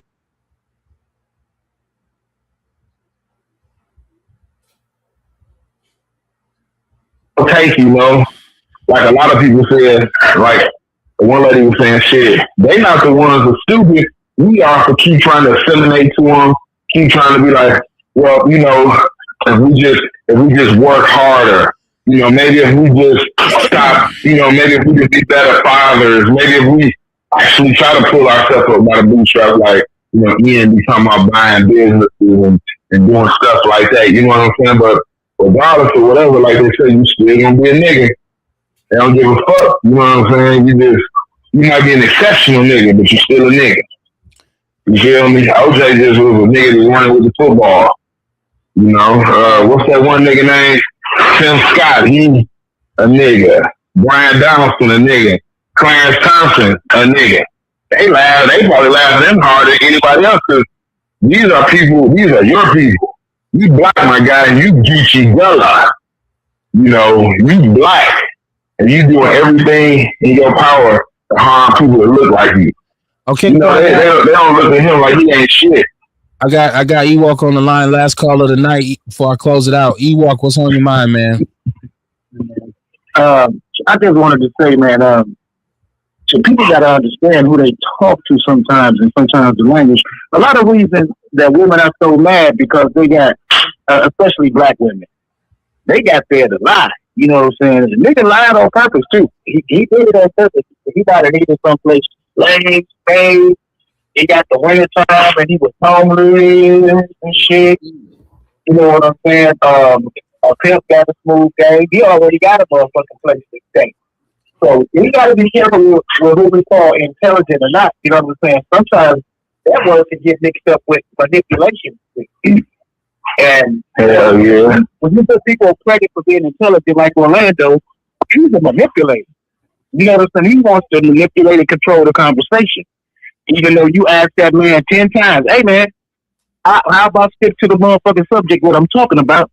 He still stopped grinding that organ and thought you was going to play monkey for him and shit and not answer the fucking question. That man, he think he's smarter than you. He doing that shit on purpose. Okay. You know what I'm saying? So I'm just saying, man, everybody. It's not just, I'm not just pointing that out because of you. I'm just saying, man, be careful who you call intelligent, man. Motherfuckers be manipulative on that bullshit, man.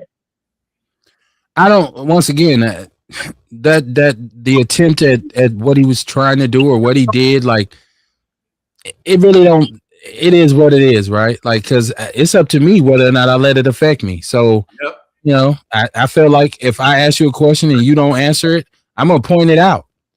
You could call it what you want. Like, I mean, he felt a certain kind of way about it. He felt like I didn't let him speak, or felt like I was cutting him off. And you know, it is what it is. It's all good, man. Like I said, you know, it wasn't cut off. It was just you telling him he's avoiding the question. You know what I'm saying? You gave him ample time, and he danced and danced for like 15. I'm not gonna say 15 minutes. That's an exaggeration, but he danced long enough to the point where he still ain't answering the question, man. You know, and it was almost time for you to go, just like it is now. But still, though, my only point is just in general. You know what I'm saying? I ain't even thinking about no fucking Orlando.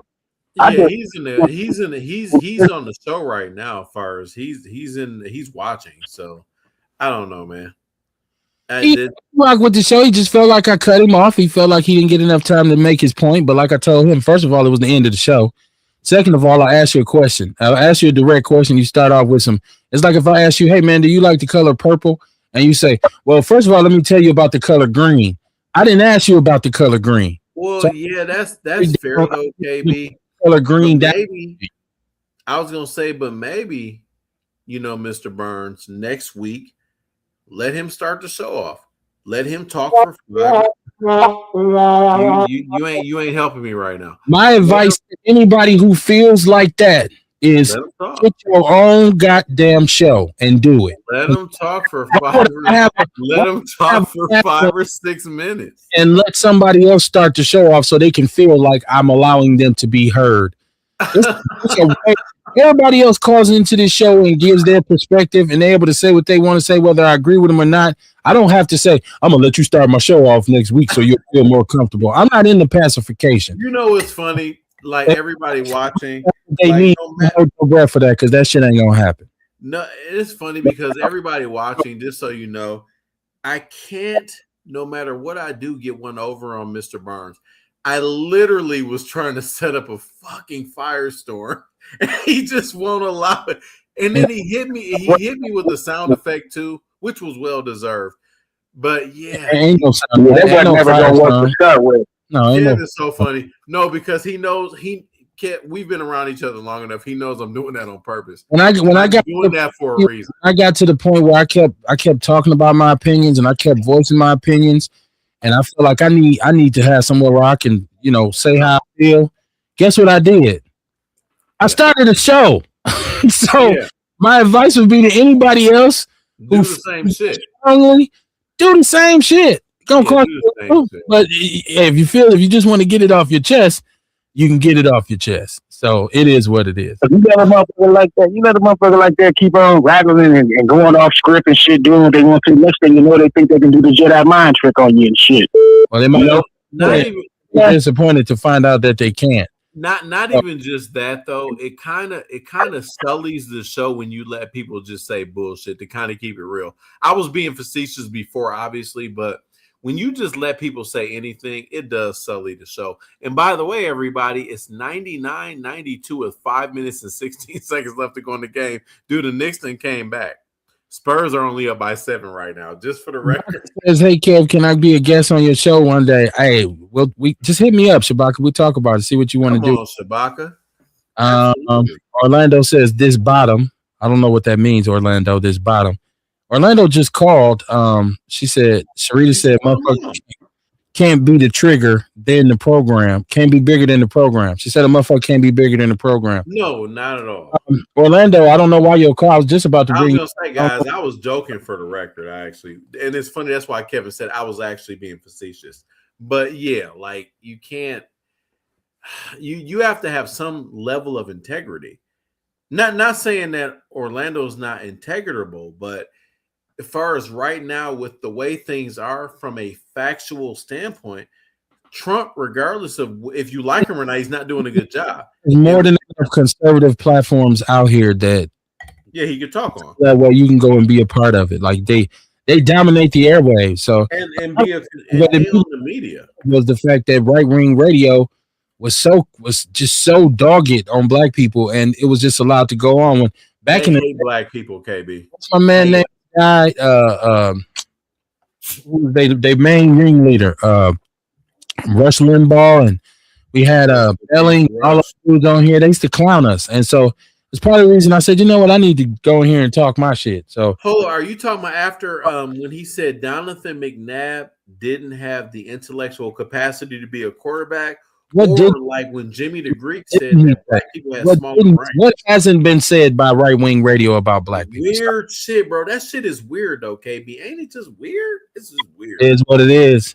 Why would you support that political party? I don't understand it. Scary saying, let me know when y'all gonna let Orlando talk for 5 minutes so I can take my my Pepto. So in the end, I was joking. I was literally I knew in the end I'm not full of shit. Orlando's on the phone right now. Orlando, you got about 2-3 minutes before I get out of here. What's on your mind? Let him have it. Oh, it's okay, man. Ain't nothing, man. Doing what I do, getting it like I get it, and I feel trigger, weak-minded individuals. So you and I have after show conversations. So it's all good, man. I'm not tripping, man. Ewok clearly is a bottom dweller.